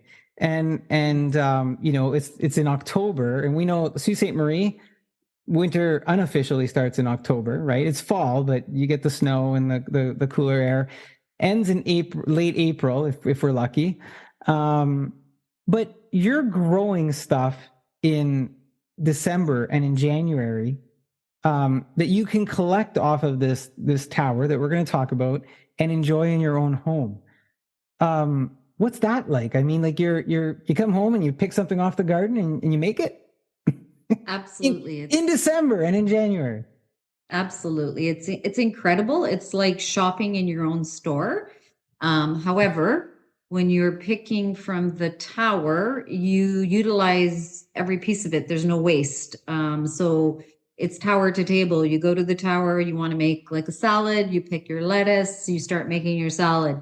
You want to make, use some basil or any other kind of herbs, and you go and you pick them, and they're fresh.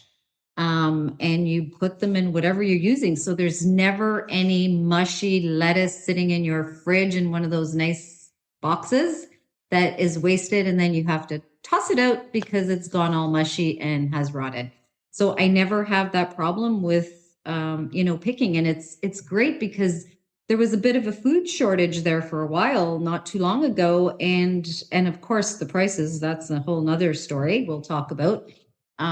So I didn't have that issue. I grew everything and I could just pick what I wanted. So it's amazing to have it in your home. like steps away from your table. It's interesting. You said tower to table, and it sounds like, yeah, I'm just going over there and I'm picking it, and then I'm going to come over here and make it. So let's talk about the tower. Tell me a little bit about the garden tower itself. Like I'm, for folks who haven't seen it, how big is it? Tall, round, square? And where would I put a tower in my home? Like people might be listening going, a garden tower in my home, like where am I going to put it? So in your experiences, where are some places that people might have put it in their home? What does it look like? How tall? And what's the size of this thing? So we have two different models. There's a home model, which is, I'll give you the dimensions. It's 58 inches tall, and then it's 24 by 24. So it's about 3 square feet. So the rule of thumb is if you can put in a Christmas tree, you can fit in a tower garden. You can put it anywhere in your home. I have mine on the second floor, like in the basement area. And you can put them in the kitchen. People put them in the kitchen. People put them in the dining room. People put them anywhere, garages, if it's, heated. If you're living outside of North America, you can put it outside. I actually put mine outside this year as well, through the summer, just to see how it did, and it was fantastic. So the home tower has 32 ports, and you can grow different vegetables in there, which we're going to get into. And then the flex tower, it's a little bit larger base. So it's 20 gallons in the reservoir compared to 13 gallons for the home. And its dimensions are, again, 55 inches tall by 30 by 30. Now, having said the height, you can continue to add segments on top. So we can talk about that in a little bit. Can you make it shorter?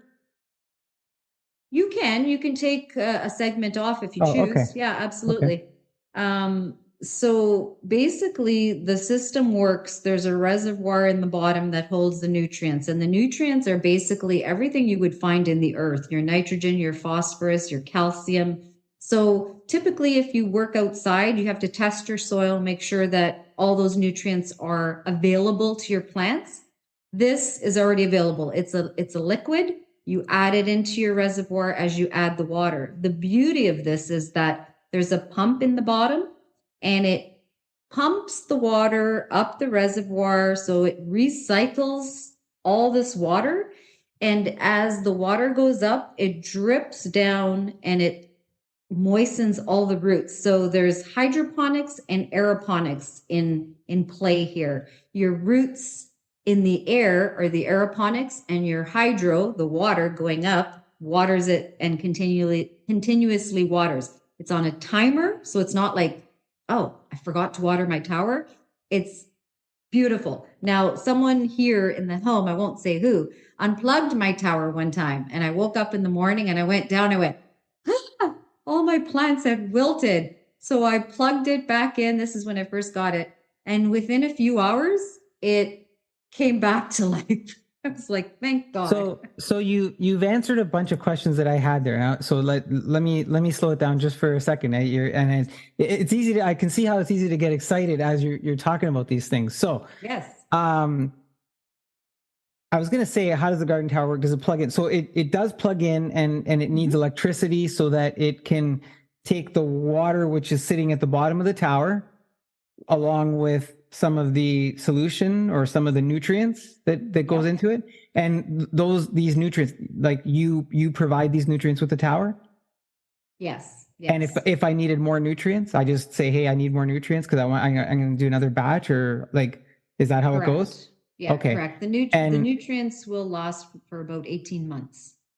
So there's 18 months on a set, and in that cycle of 18 months, you can continue planting and getting yield from it. Oh, absolutely. Yeah, it's continuous. It's continuous planting. So what we do is we have a medium that you plant in. It's called rock wool, which is an organic material. And some people use also, it's called cocoa core, which is really interesting. It's the outside of the coconut. that, the fibers that you see on the outside, they recycle those fibers and they're great to plant in. It's a All natural. great way of using everything, right? So when you put all your plants in your tower, there's little holders. So you put your plants in and you start them from seed. You can use any seeds. You don't have to purchase special seeds. You don't have to purchase special pods. It's everyday seeds. I particularly like to use organic seeds. So I get them from different companies or locally, like in your own hometown. And you can just, like I said, use whatever you choose. You don't have to Now, buy anything. when you're doing this stuff, is there any dirt involved? Like, does the stuff sit in dirt? So there's no dirt. There is Zero no dirt. soil at all. There's no weeding at all. There is basically, it's kind of like set it and forget it kind of thing. And eat. Set it, eat, and forget it.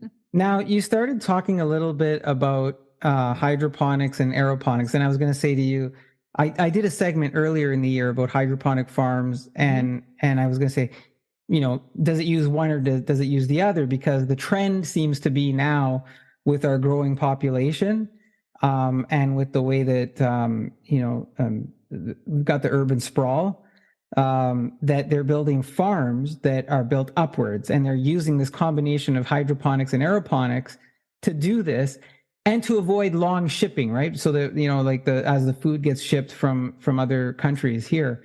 But this sounds like it's got its own little ecosystem of hydroponics and aeroponics built right into the tower. Because I think, as you explained, it's taking these nutrients and feeding the roots that, like the seeds that sit in these little water pods. Yes. Okay, so we Yes, got that right. absolutely. Now, you started talking about seeds, and hey, you could just use normal seeds. You don't have to get a special seed. This isn't like a sea monkey thing where you gotta just get sea monkeys here. This is normal seeds. But what kind of vegetables can you grow on the tower? Is there a limitation to the vegetables, or is there like name a few things, I guess? I will tell you a few things. Basically, you can grow anything in the tower that is non-rooted. So like carrots, beets, those things, those are rooted vegetables. They're in the ground. Although having said that, people have grown carrots. I haven't tried myself. There's 150 different fruit, vegetables, or edible flowers and herbs. And actually, people even just grow regular flowers. So like kale, pak choy, Swiss chard, lettuce, any type of lettuce, all your herbs like cilantro and basil, and I've done oregano, anything that you love, you can do. People have done a full strawberry tower, which is amazing. You can just have strawberries all year round in your house. Can you They do probably learn tomatoes? last- You can do tomatoes. Yeah. You can do Wow. cucumbers. You can do squash. You can do anything So that is just non-rooted. I just want to picture this. So I come home, and in the tower, I've got lettuce, cucumbers, and tomatoes. And I could just go to the tower, pick these things off, go to the kitchen and make it. And then Correct. just keep growing it. Yep. And as the interesting part is, so like I do kale, I do a lot of leafy greens. So my kale lasted 8 months. Basically, you pick the outer leaves and it continues to grow. It keeps growing. Lettuce keeps growing. So like 3-4 months, you can have the same lettuce, the same plant that originally started, still growing, because the lettuce grows from the inside out. So you cut the outer leaves, or if you want, you can cut the whole head off and it'll regrow. Okay, so look, I go to Costco and I buy a box of tomatoes and I bring it home and I cut these tomatoes open, and there's times where I go, it looks like a tomato, but it doesn't taste like a tomato. Because in the fall, we get those, the beautiful San Marzano or the other tomatoes. You get the beefsteak, and you go, oh, that's it. That's the tomato taste. Is the taste there growing it in the garden, in the tower garden? Absolutely. The taste is incredible. Once you eat lettuce off the tower, you will not want to eat it from the grocery store again. Because it tastes like like getting it it- tastes like the lettuce that Grandpa used to take out of the garden. Exactly. It tastes just like that. Tomatoes taste just like that. Yeah, the leafy greens they're nutrient dense. And the thing is, you bring up a great point, right? That I wanted to talk about is the nutritional value when we get vegetables in the grocery store. Like you said, they're shipped, they're trucked, they're picked before they're vine ripened. And here, you let them ripen on the vine and you pick them. So they're very nutrient dense. They're full of everything that you need. Like Canada's Food Guide says 7 to 13. It's 13 serves of vegetables because our vegetables have no nutritional value. We need to eat 13 of them. So that's why they are fabulous. Now I want to go back to you plug this thing in, and I'm only asking this because Dad would say, "Oh my God, you got to plug it in, electricity." And so does this thing run? And you alluded to somebody unplugged it in your home at one point. Does this thing run 24/7, or is it scheduled to run at certain times? And what is the electrical consumption that you like? Are we talking cents, dollars, hundreds of dollars? What's the scale? I'll break it down for you a little bit. So there's basically, you're plugging the tower in and there's the pump that will use electricity. There is the timer, which I talked about. There's a timer for the water. There's a timer for the lights. And then there's your LED grow lights, right? And one of the kids that I talked to said, that looks like a rocket ship. It's these lights that go over. So these are the three things that would use the electricity. So basically, the grow lights are about $6.39 a month. And I'm using, these are the calculations that they've used, and it's based on 12 cents per kilowatt per hour. And that could vary a little bit. Yeah. The pump uses $1.05, and then the timer is minimal. It's like 10 cents or something. So it comes out to about $8.49 a month. That's what power is used. That's what it will cost you to run this beautiful tower. I was going to say $8.49 a month. Now I just want to put some perspective on $8.49 a month. Yeah.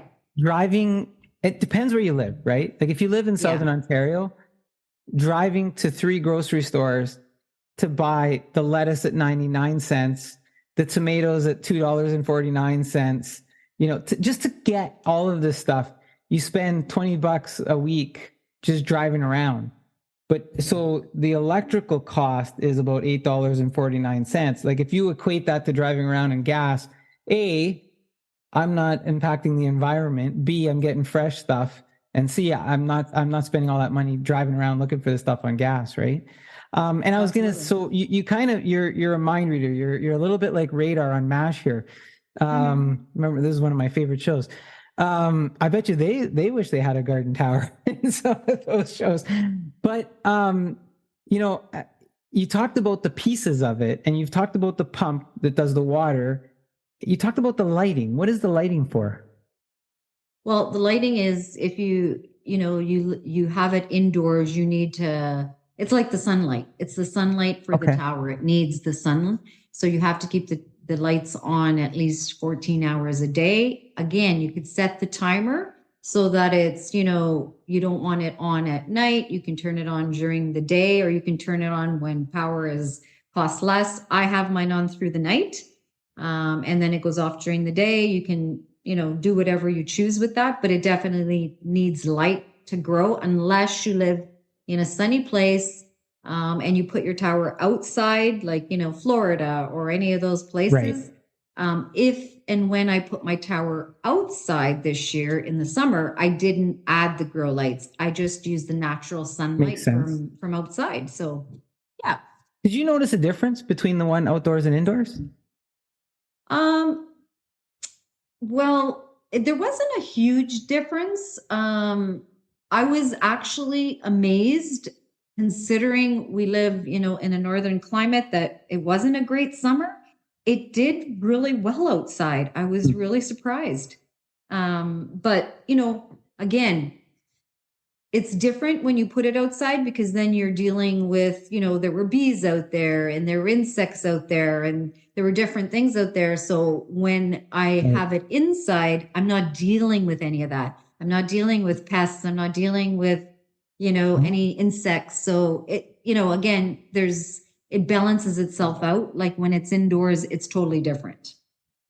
So earlier you talked, Patty, about adding things on, like adding pieces at the top and other things. So tell us a little bit about that. Like, what are there other add-ons and things that you can do with the tower? So you can make it probably almost 6 feet tall if you choose. Like if you have the room and the capability, you can just keep adding the sections on top. And then there's a high capacity pump that allows the water to go all to the top. Okay. You don't have to. It's something that people do if they do have room.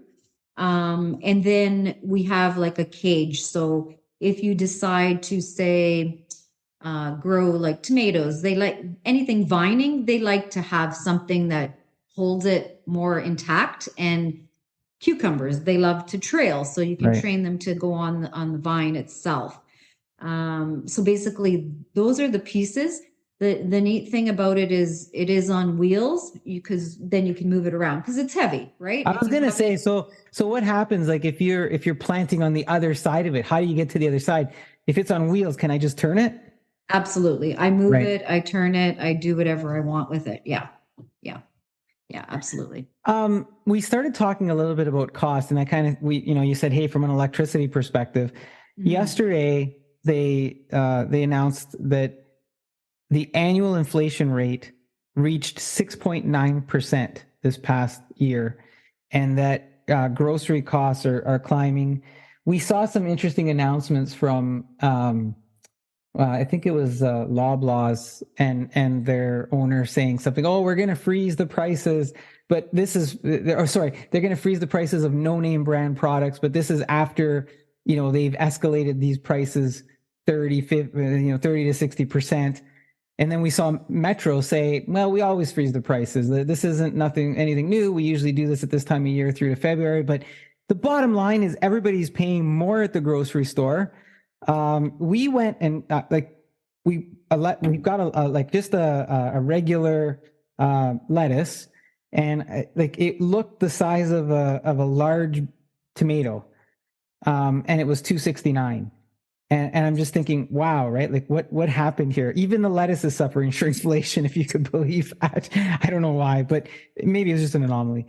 But from a cost perspective, if we put that further into perspective in terms of the increase of groceries, can the garden tower help to ease those costs? There's another part to this. Can we eat enough from the garden tower to make some of those extra costs that we're dealing with at the grocery store kind of go away? Yeah, I think so, 100%. I was looking at some stats as well, and they say the average household is like about $45, and that's fruits and vegetables per month per person. If you really eat what you're supposed to eat, that's a big chunk of money, right? And half of that actually goes to waste. So if you think about the tower, it has like the home tower has 32 ports. So just say we planted lettuce in all those ports, right? So that's 32 heads of lettuce times, even if you want to say $2, you can get it at the grocery store at $2, right? You can't anymore, but you okay. can't anymore, but Yeah. just for Sure, you're being nice to the grocery store. Yeah, I'm being nice. So that's like $60 on your tower, right? Right. Okay. And I'm going to utilize this daily. Now I cut that. This is the same seed. I cut that off and it grows back. All of it will grow back. So that tower can reproduce. So that's 60, 120, 180. And then I'm replanting and adding more to it. So it definitely pays itself because you're not wasting the money either. Because I know myself, we've bought lettuce at the store, and it comes and it sits here. And ours, by the way, is not $2.69. I haven't seen lettuce here in Sault Ste. Marie at $2.69 in a long time. It's probably like when it comes in those 4-packs, it's almost $7. What do you mean a 4-pack? Like a three romaine lettuce together. Oh, right. Yeah. Okay. Yeah. Yeah. Sorry, when Yeah. I say, and I guess I should clarify, 269. Sometimes I can get 269. You get the the red leaf lettuce. You get Yes. one bunch of a red leaf lettuce for Right. about 269. The romaine, that's another story too. So yeah, Yes. yeah. And so you can grow romaine lettuce. I can grow romaine lettuce. Yes. Wow. Absolutely. Leaf lettuce, Okay. arugula. Yeah. And all you that. said earlier, look, when I put the nutrient thing in, that lasts me 18 months. So for 18 months, you're feeding off the same seed, the same nutrient pack that you put in there with the water. And, you got your $8 a month in electricity, but you're producing that $60 worth of groceries over and over and over and over. Yes. Multiple times. Yeah, for sure. Yeah. And the nutrients, like basically the only job you have is that you fill the reservoir, make sure the reservoir is filled with water, and you add nutrients each time. So there's a formula. When you buy the tower, it comes with everything and all the instructions, and actually a lot of support, like support that you can have. Most people, you put it together yourself because it's very easy. There's instructions, there's YouTube videos, there's all sorts of resources, and then you just go from there. So a basic package of a garden tower, like if I said to you, hey, I want a garden tower, and I know there's two different sizes, but give us an idea. What's a startup cost for doing a garden tower? Yeah, so I break it down to like a monthly cost. So it's about $117 a month. When you buy the tower from the Tower Garden, it is interest free. So you pay monthly. It's like paying, well, actually, cell phones are even more expensive than that, I think, now. So you pay monthly, it's interest free. At the end of the 12 months, the tower is yours. It's guaranteed. They're excellent about, if you need any replacements, anything like that happens. I've had no issues at all in servicing any of my customers here locally. So roughly $115 a month over 12 months. You pay it interest free, which is amazing. Interest free. I know. Where do you get that? No, you don't. You don't right now, right? And then that's for 12 months. And then after that, you just continue to use it. It sounds like you've said it a couple of times. It sounds like whatever support you need, they're very good with support. Like the company is very good with support that you deal with and stuff. Yeah, the company is excellent for support. Personally, myself, if and when I have customers, I give that extra special touch. I will actually help people set up if they choose. If it's an organization, I'll touch base with them. I'll even do some little lessons, depending on who I'm dealing with. And I enjoy that part of it because, connecting and just discussing and having some great conversations about gardening is awesome, I think. Yeah, and you're probably really proud of what you're achieving with it, like and just helping people out in terms of that. Yeah. And speaking of helping people out and helping people live better, have you noticed that having the tower and growing that stuff, have your eating habits changed in the house? Personally, I've always loved vegetables, but I feel like they taste better, and I'm eating more of them for sure. And everybody else in the family too. Some people were kind of skeptics at first, and then I noticed that they were picking bok choy off the tower. It's like, where's my bok choy? Oh, it was in my soup. Oh, okay. But that's great, right? Because they say what you grow is what you'll eat. So that's what we see with kids too. And in my experience in dealing with customers that have children, they say, my son was flipping lettuce off and eating it. That's amazing. That's wonderful, right? But not only is it the nutritional value and eating more vegetables, but it also has a beautiful calming effect. Everybody says gardening is therapeutic, whether it's indoors or outdoors or you're in the soil, you're down in the earth pulling weeds. It's very therapeutic. And the grow lights are very therapeutic as well, because as you know, in northern hemisphere, this time of year, it gets dark very early and we feel depressed. We have that sad, that seasonal affective disorder. We all feel it. I know I feel it myself. I feel like, oh, it's dark. I'm tired. I'm this. But when I have my tower garden, I just go and I look at it and I'm like, oh, that feels so great. And it's just a warm light and a glow and the green. There's something about it. It just gives you energy. So it's very good for your mental health, 100%. The other thing that it gives you, like, it gives you hope and empowers you, like you're growing something, you're accomplished something. It feels good growing something. I don't know. I talk to my plants too. Hello, good morning. How are you? That's all right. No, that's good, right? I love it. So you said, hey, I've gone in and helped people set up the tower in their homes and whatnot.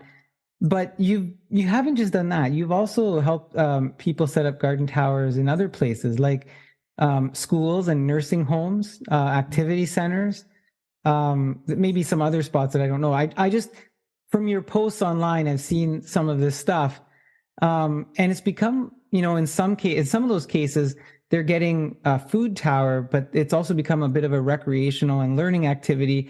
And you started talking about some, mental health and things like that, and it's helped some of those parts of it. Is that true? And are you doing that still? Yeah, absolutely. Yes, I've worked with day away programs like VON Algoma and Sudbury, and also in Espanola. I've dealt with the YMCA children's programs and summer camps, and then schools, of course. But yes, and with those organizations, I will go in and I will spend extra time and I'll talk about the tower, help them set it up, make sure that, they're going to be successful. And they are loving it. They've had it now with the day away programs about 8 months. And I get updates and pictures, and they're eating from it. So they have their lunches and they're picking and eating from it. They're conversing about it. When I was there, they were telling me funny stories about their gardening days. They were, at first when they looked at it, there's like, no way this is going to grow. And they were in awe. They're just thrilled to pieces. They've told their families about it. And when their families come, they have to come and show them like what it is. And the kids as well, like they're so cute. And like when I brought the tower in, because of the grow lights, is this a spaceship? Like, is this going to take off? And so they're learning. They have, we have lesson plans for schools, for programs. We have charts that they can use. There's like a curriculum basically, and it teaches, everything from seed and how you start it, what the plants are all about. So it's great because kids are learning, and I think we need to be teaching kids these things. They need to know where these produce comes from. And Yeah, I mean, growing their own, they eat it, right? I'm going to go back to the hydroponics and aeroponics, right? Like these are new things that we're doing, and they might be the things of the future. So if you've got kids that are, or places that are using this to teach children, and they might start getting some ideas, and you don't know, where that leads. But then the other one that I was thinking of was like, retirement homes, where some folks can't get out to a garden outdoor anymore, but the ability to interact with this thing in an indoor setting where there isn't pressure on their body, where they might still be able to, engage with it and take from it and sort of reminisce about their past and doing that. And it's a pastime. It keeps them active. So like on the one hand, we've been talking about, well, I could feed my family, but then on the other hand, there's this other benefit that we're teaching people, we're keeping people active, engaged. There's the mental health part of it. And I think, for me, like I just started thinking about that, and with our aging society, as people are moving more and more into homes, of that as an opportunity for folks. Yes, absolutely. Absolutely. And I think you hit a good point, is that the world is changing. Things are changing. And as much as we want to, continue growing outside, again, there's costs to that. It's quite expensive, in comparison, having an outdoor garden to an indoor garden.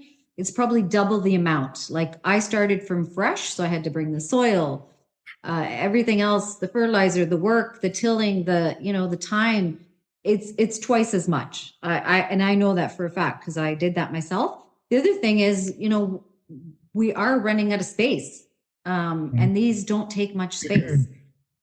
So they expect by 2026 that the market for hydroponic and aeroponic gardening is going to, like, it's astronomical. I think it was like in the billions, $300 billion is going to be spent because that's the way the world is going. So yeah, things are changing, and sometimes we have to kind of pivot and make that change. And I think it's a good change in this case. Patty, right now, if someone who's listening says, you know what, I want one of those, I want a garden tower myself, or if they're like, you know what, I want to ask my own questions. Guido's asked some good questions, but I have my own questions and I want to hear, right from Patty. How do they get a hold of you? Like, what do they do to get a hold of you so that they can either say, yeah, set me up, or I have this idea, or tell me more? Yeah, absolutely. So I have a website that I can definitely share. I have a couple, like my email would be grevpatty@gmail.com. I also have the tower website, which is patricia.greve, Greve, at towergardens.ca. Okay. And those are both places that I can definitely be reached. And yeah, it's very simple, and I'd love to have a conversation, answer any questions, and yeah, show you more resources in that.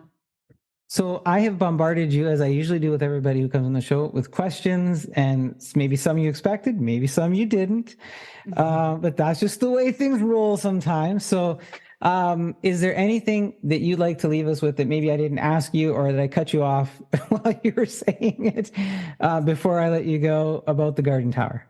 No, I think it's just, I'm going to give you with, some quick points and tips, is that the tower garden uses 90% less water than traditional gardening, which is so important. It reduces the carbon footprint by eliminating, again, that trucking, the food miles, the storage of food. It's vine ripened, so it's more nutrient dense. It uses 90% less land than normally is required to grow.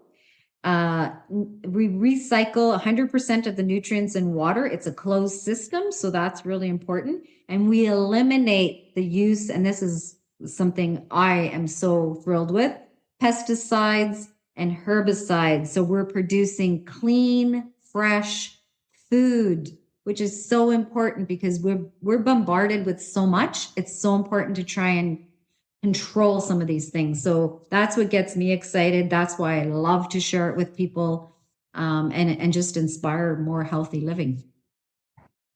Thank you to our year-round green thumb and garden tower guru, Patty Greve. She is living healthier and helping others do the same. It could be you as well. I will have all of her contact information that she mentioned, but I'll have it in the podcast notes. Thank you again, Patty. Take care. Thank you. It's been a pleasure. That is really cool, and that you could do that at home. So I hope you take some time to check out the links that I'm going to put in the podcast notes from Patty Greve on the indoor gardening. Now, you've been waiting for the Johnny Prosciutto code, and here it is. The first 30 people to use the code are going to get a free salami and a free package of cacciatore sausage with their order. And the code is this: Go on the go. That's the code, Go on the go. So when you put your order in online at johnnyprosciutto.com, type in Go on the go. The first 30 people are going to get that deal. Now let's celebrate with a little music. Here is Kelly Monroe with another new song off her album, Scars of Venus. We Found It Though. How's Nashville? I miss you, what you doing, baby? Your voice is home to me. I'm out here chasing what's important to me.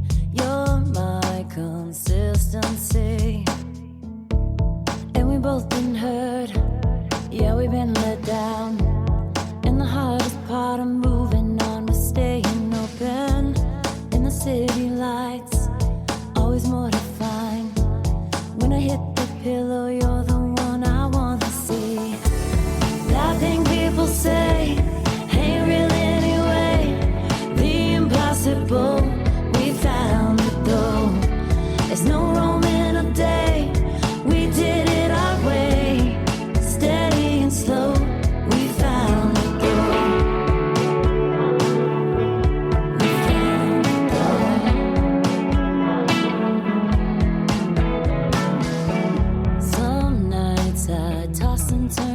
thinking life. Morning comes, you're right there. One kiss, babe, now you've got my full attention. Your touch, it takes me there. When you pull me in, lay it all on me. 'Cause I love to send you off into your ecstasy. And I can't believe you're the only one. Diamonds, everything, it's shown me that it can be done. That thing people say ain't real anyway. The impossible, we found it though. There's no Rome in a day. We did it our way, steady and slow. We found it though. We found it though. We found it though. We found it though. We found it though. This love is worth fighting for. I choose you. I found you. I found you.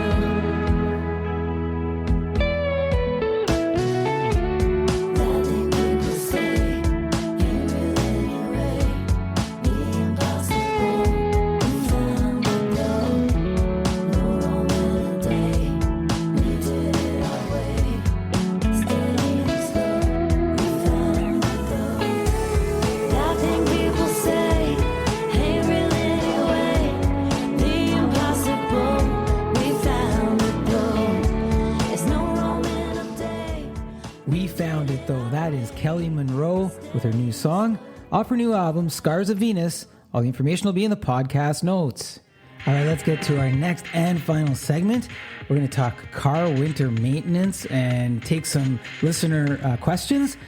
But stay tuned to the end of this thing because there's another special deal here for you that you're going to like, and it's going to positively impact your wallet. Here we go.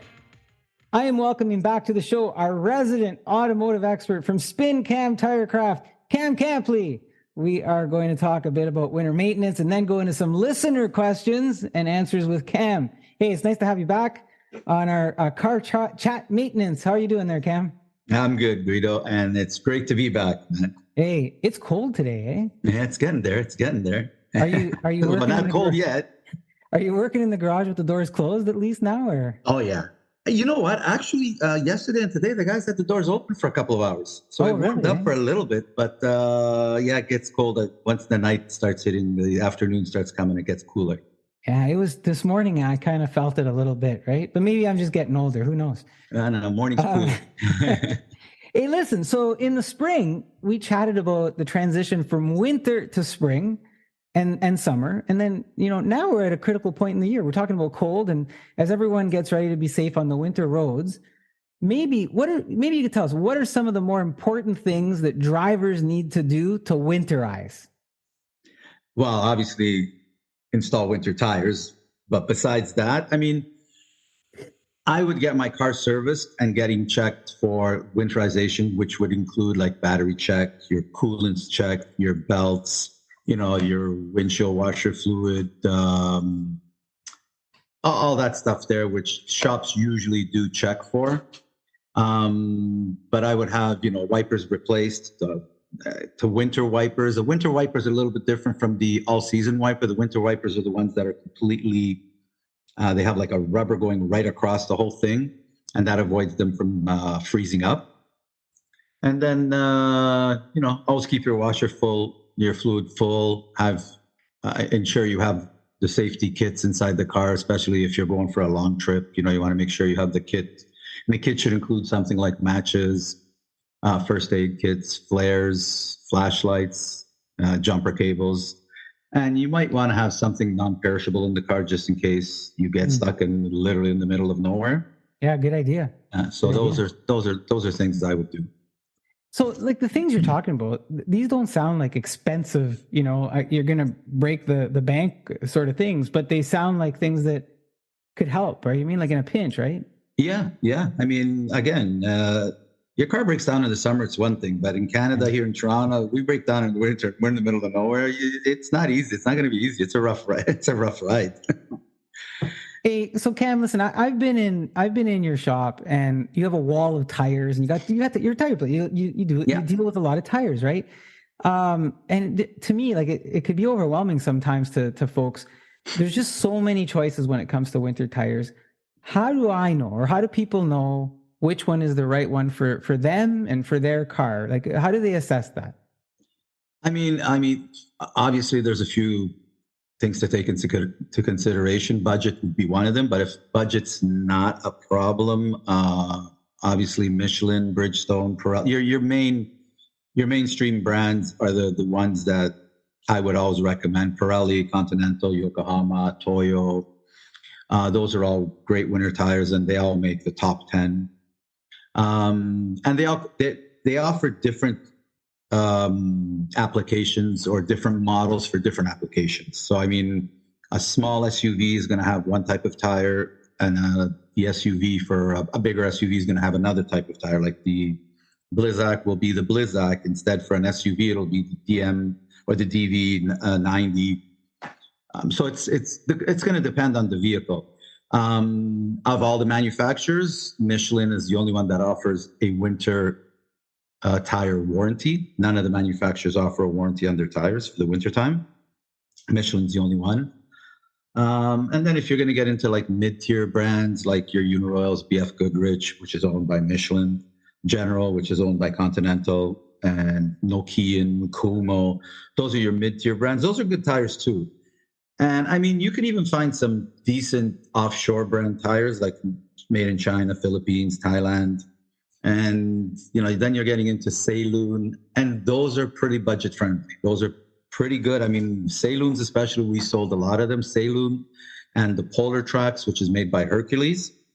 So those are the two brands I like to carry, because we like to carry, even if it's a lower tier tire on the price chart, it has to be at least decent.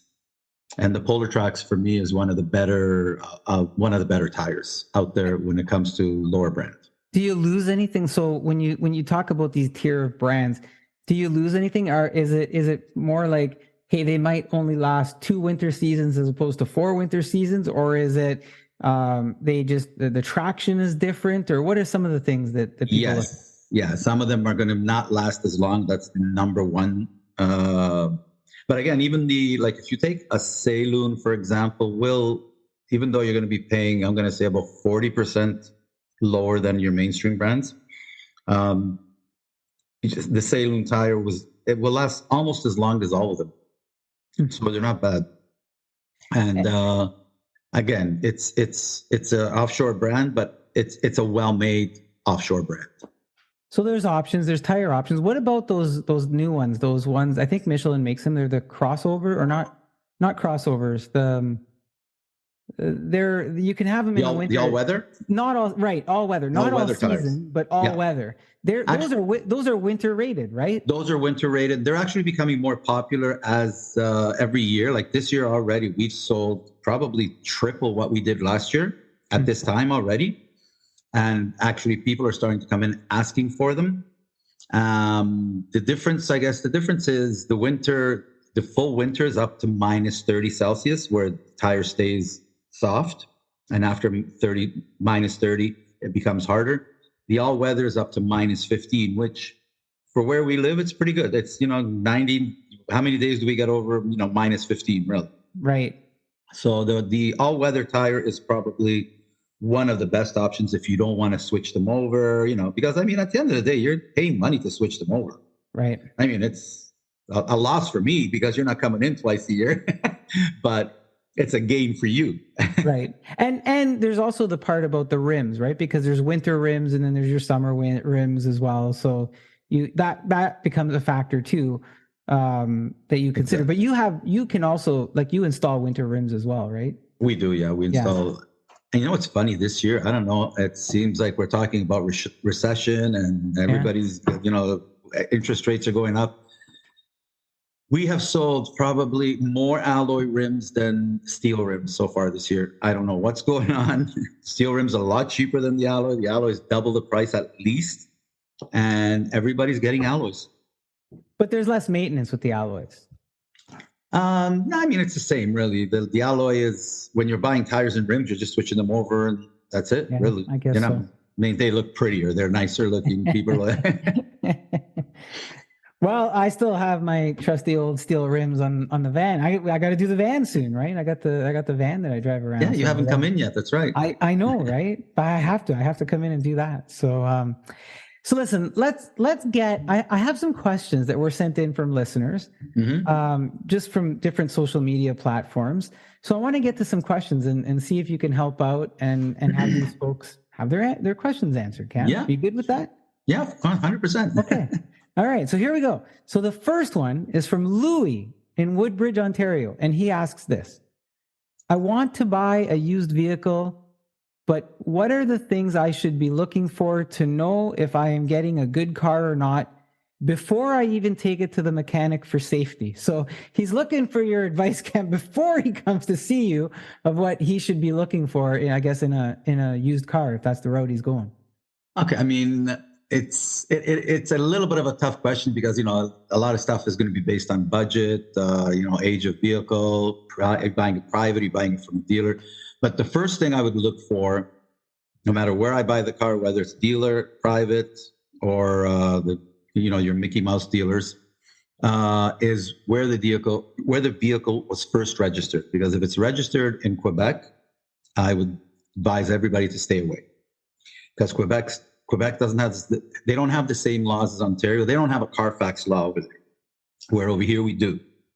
So if a car is written off in Quebec, they can ship it to Ontario, and you don't know you're buying a car that was written off. So I would stay away from anything from Quebec. That would be number. They don't have a reporting system like Carfax do, so you don't need. You won't know the history of the car, the accidents, and Carfax tells you even the service history of the car, which is great to do. So that's number one. So requesting the Carfax also obviously is a big thing. I would also recommend you purchase from a reputable car dealer. And when I mean reputable car dealer, I mean your big dealers, because they usually stand behind their product. If there's a problem, they'll usually help you out. Or at least look for somebody who's been a used car place for at least 10, 15 years. Because if you don't, those fly-by-night guys, you don't have any recourse at all. And then, I mean, when you're you look at a car is gonna look good on the inside, looks good on the outside.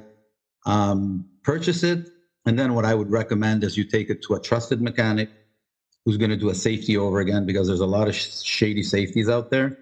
We had one just the other day that the guy just bought the car and was like a week old, and there was like 5 or 6 things that car shouldn't have even been on the road.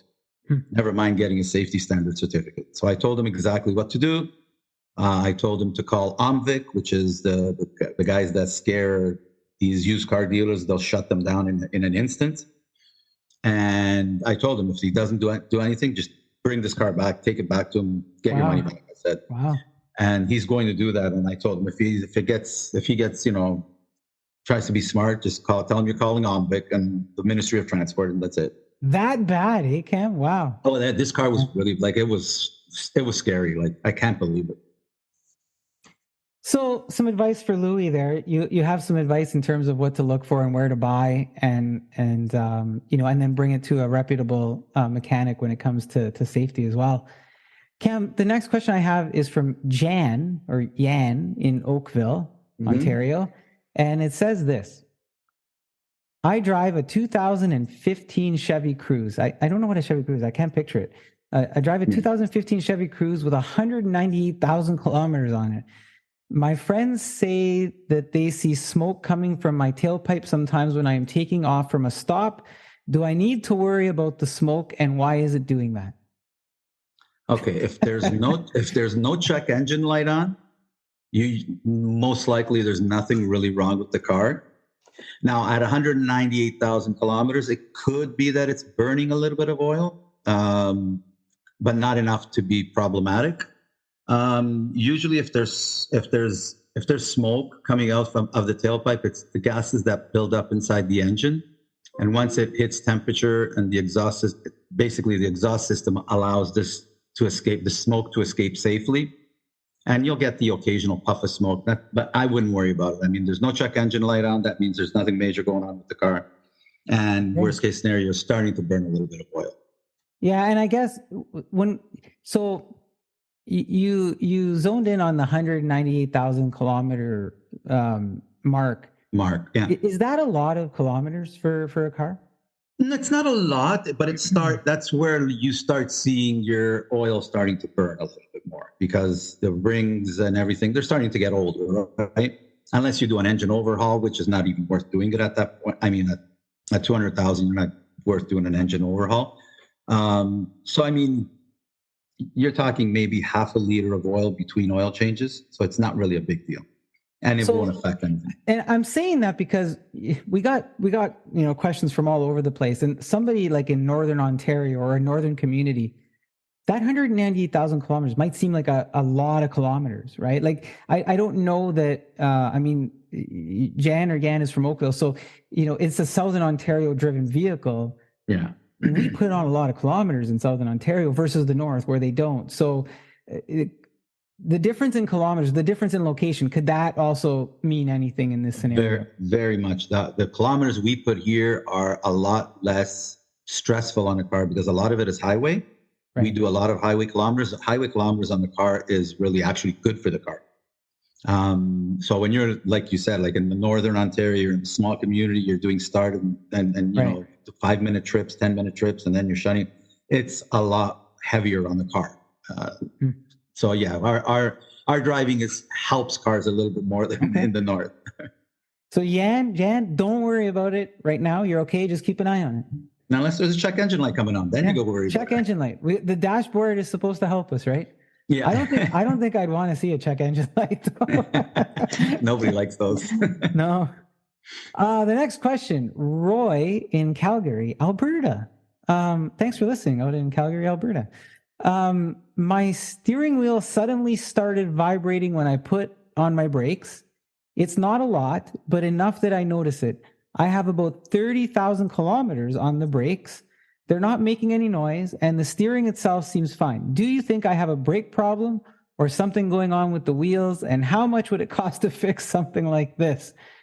So Cam, before you answer that, is 30,000 kilometers like for brakes? And I'm not saying it's brakes, Roy, but is that a lot for brakes, or is that still? Okay. Again, here's the question. Do you have 30,000 kilometers on your car, or do you have 30,000 kilometers on brakes that you just put on? Right. And if that's the case, did they change pads and rotors at the same time, or was it just what we call in the industry a pad slap, which is a no-no, really? You should never change just pads. So either way, from the way he's explaining it, it sounds like a brake issue. It sounds like the rotors are warped.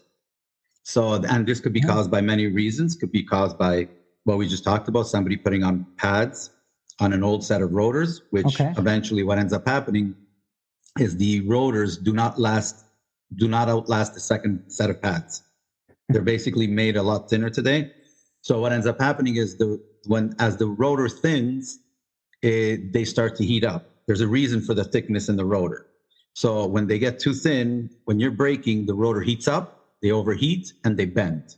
That little slight bend, even a millimeter or two, you're going to feel it in the pedal or the steering wheel when you're braking. In the steering wheel, because he says I suddenly started vibrating. Yeah, it's slowly or suddenly. You're starting to notice it now because you'll notice it at a higher speed. Right. And like probably when he gets on the highway, puts on the brakes, he starts feeling a little bit of a pulsation, and it's going to progressively get worse. So if we're leaning towards brakes, what do brake jobs cost these days? Like, and you said, hey, when we talk brakes, it's not just the pad, it's the pad and the rotor. And there's probably different variations, different qualities, right, that you can put on. Right. Highs and lows, Cam? Lows, I'm going to say, for, let's say, front pads, rotors, labor and everything, you're probably low. You're looking at about 450, high 600, 650. And again, there's going to be a big difference between products. It's like anything else. Right. Yeah. And I know, like, folks, although I don't see very many anymore, a lot of people I remember they would complain about squealing brakes, right? They're brand new brakes, but they squeal. But I don't hear that too much anymore, right? There's not. That's because more and more shops are not doing pad slaps anymore. because the first one would and be, that's what contributes to it. yes, because you cannot put a pad on an old set of rotors, because the first thing it'll do is either squeal and then you want to outlast the pads, because you're going to have new pads and a shake in your steering wheel. So Roy, check the brakes. Okay. Cam, rolling right along. Next question. Hey, from right here, Richmond Hill. Mike. My car started doing this thing where it runs rough. Okay. But only when I am in a stopped position, like at a red light. The motor sounds like it's rumbling and wants to turn off. There's no special lights that come on, no warnings of anything. Is this serious? What could it be and what should I do? Okay, so I mean, from the way he's explaining, obviously it's a little bit hard to diagnose like that, but it sounds like, because we have the worst gas probably in the world in Canada. Our fuel is very dirty, and this affects the injectors.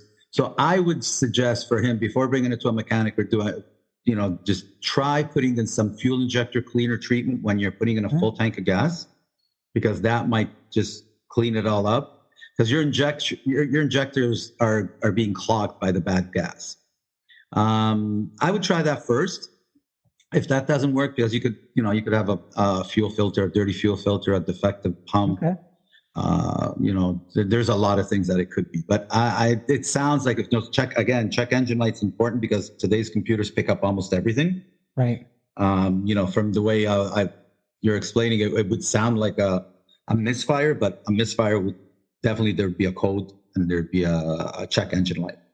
So Cam, it sounds like, when you're answering these questions, and I'm just noticing, you go through this troubleshooting sort of technique, but you're always starting at the lowest common denominator. You're not jumping ahead to, it's catastrophic. It's like, hey, there's these things that we would check normally that maybe aren't as intrusive, don't cost as much, and I'm just wondering, when you go to a shop, is that a red flag? Like if the mechanic's jumping right away to the worst possible scenario, is that a head scratcher? I guess it would be. Yeah. I mean, that's what we have to do that, because again, that's properly diagnosing something. It's like, if you're going to go break into a house, are you going to check if the front door is open first, or are you going to break in? Because you never know. You get this. We do not condone breaking into anywhere. Like somebody came in today and asked me if he's got a problem with his one of his lights not turning on. I said, well, the first thing we're going to have to do is check the fuses. Did you check your fuse? He goes, I don't know how. Okay, well, bring the car. We'll check the fuse first. I mean, it could be something simple as that. And those are simple education things.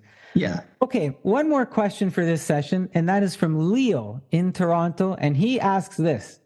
I get all sorts of conflicting answers on this. I am in the market for a car, and I haven't decided new or used, but I also haven't decided on brand, because everyone tells me something different about the repair cost. Does it cost more to repair imports than domestic cars? And should that be a factor in my purchasing? What cars do you fix the most of? Okay, so in terms of repair costs, that would actually depend on the category of vehicle you're purchasing. Like if you're purchasing $30,000 car from any brand, it'll be roughly the same repair cost. There's really not that much difference between, let's say, an Audi A3 and a Chevy Cruze, for example. In terms of import versus domestic will cost you probably a little bit more in repair costs. From our experience, I mean, probably every shop will have different experiences, but from our experience, the big three for GM, Chrysler, and Ford, out of the three, we see the higher repair costs on the Chryslers, and only for one reason, because their front end is like, I don't know what they're made out of, but they're always breaking down. We're always repairing them, because even the other two, GM and Ford, aren't as bad when it comes to front end. But at the end of the day, they're pretty close. If you're comparing apples with apples, they're all similar. Your European cars are better made, better equipped. Mm-hmm. You kind of get more for your money. And because even if you go with Japanese cars, I mean, you can't go wrong with Toyota, Honda. Those are great So cars you're too. not just talking, when you say that, you're not just talking repair now, you're talking about experience with the car. Exactly. Right. Exactly. Okay. Yeah. Okay. Yeah. It just sounds like, you know what, Cam, it almost sounds like it does come down to some personal choice too. I mean, yeah, you've noticed that some brands have some quirks, I guess, Right. but it's really just personal choice. Right. Because at the end of the day, every brand is going to have that one model that's going to have those quirks. And it's not going to, and then if you get a lemon, you get a lemon. Those happen too. I love real lemons. I just don't like car lemons. Yeah. Okay, so that's a wrap on our listener questions, Cam. I have one for you, and it's this: we're talking about winter weather. What is the worst avoidable winter story that you can tell us about someone who didn't do winter maintenance or even regular car maintenance? What's the worst car story you've had where you go, if they would have just done this, or if they would have done some maintenance, or like, all right, do you have a Fred Flintstone story where there's, well, we have one that actually happened 2 or 3 months. I mean, we got a lot. It's just that I don't remember them all. But one that just happened like 2 or 3 months ago was funny because he came in for brand new tires and we installed brand new tires, and the technician noticed that his drive belt was all cracked and looked pretty dry and looked pretty old. So he recommended he change it. Now the drive belt is what it drives all your alternator, your power steering. In this car, it did. It was alternator, power steering, and air conditioning. So it was one belt that took care of all 3 of those components. And so he asked how long before it breaks. Well, I mean, it could be a day, it could be a month, could be 2 months, could be a year. I don't know. We just can't predict something like that.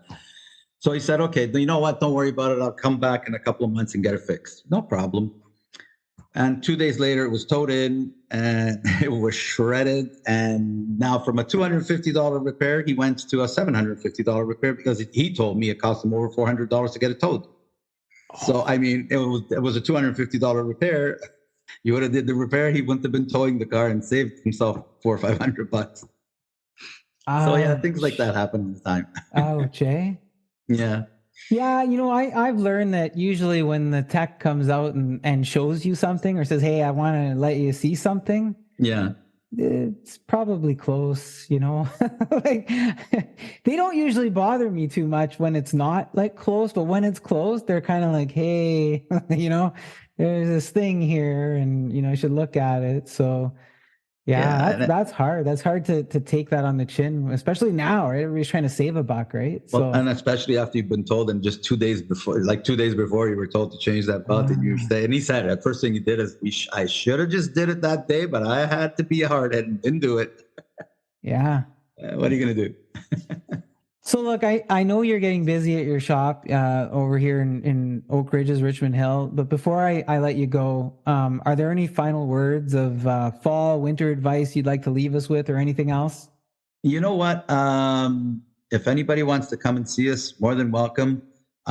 We will treat you with golden gloves. You come by even for an espresso. I love people. I love to talk to people. And I'm going to offer all your listeners half off changeover, and either without rim, doesn't matter, 50% off the changeover. Wow. If they tell us that they listen to your podcast. Wow. That's very helpful to the pocketbook right now, right? Like, especially now, yeah. Like all the grocery costs and the fuel costs and everybody's dealing with inflation. 50% off a tire changeover? Yeah. There's no reason not to do it. Yeah. I mean, it's a hell of a deal, that's for sure. Yeah. Wow. Thank you for doing that, Cam. I mean, I'll even tell people right now we charge $50 for a changeover. So you're coming in, you're going to get it for $25. Oh, that's great. Yeah. That's fantastic. On or off rims? On rims is 50. Off would be starting at 99. So wow, perfect. Yeah, you're still getting half off. Either way. Thank you, Cam. Thanks for doing that. And maybe we'll have another chat in a couple of months and see how things are going. Thanks for coming to do the show. I'll see you at the shop. That is Cam from Spin Cam Tirecraft in Richmond Hill. And go see Cam for an espresso, he says, and you'll get your car looked after, get some winter tires, and talk to him in person. Thanks, Thank you, Guido. Nice seeing you again. Take care. You too. Bye-bye. Now, a quick word from one of our friends of the podcast, Recipes at My Table. Recipes at My Table is a work of family, love of food, and sharing of stories. The stories keep the memories alive and make every day a party in my kitchen. Join me for the sharing of traditional Italian recipes and so much more. Visit me at www.recipesatmytable.com. Well, we're getting close to the end of our November show. What a great year it's been so far. A lot of content on the show for you this month. Some fantastic guests, some fantastic offers from the friends of the podcast, and we're thankful to them too. No sports segment here for you this month, but I do want to tell you, I am starting up something called The Coach's Call. It's going to be a YouTube-based short podcast. That'll be coming soon. Of course, we're still doing the It's Not the Ref podcast, and we're going to have the four fans back on very shortly. Everybody's just been doing a whole bunch of different things lately. So I'd like to leave you with one more song from Kelly Monroe. This song is called Wake Up. It's off her new album, Scars of Venus. I'm going to have all that content information on Kelly in the podcast notes. But now, let's get her to take us out with Wake Up.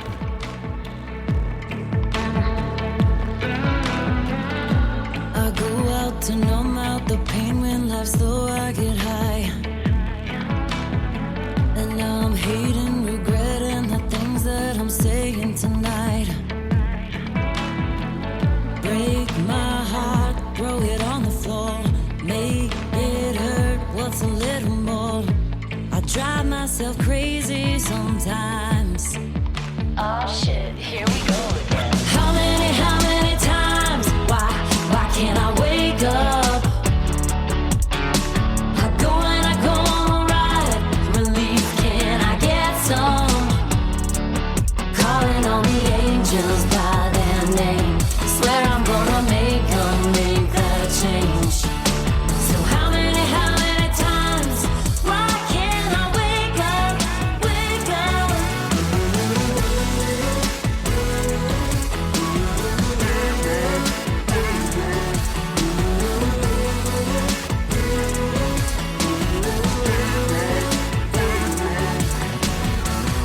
So many excuses, it's pointless to do this, I'm high. And now I'm living rock bottom, can't shake all the shit in my mind. Oh, so what? You think you're special, babe? Just bad luck is what you always say. I drive myself crazy sometimes. Oh shit, here we go again. How many times? Why can't I wake up? I go and I go on a ride. Relief, can I get some? Calling on the angels by their name. Swear I'm gonna make that change. So how many times? Why can't I wake up? Losing control, I'm falling. I call for help, I'm calling. I saw the crack of light, I saw it. Shut it down.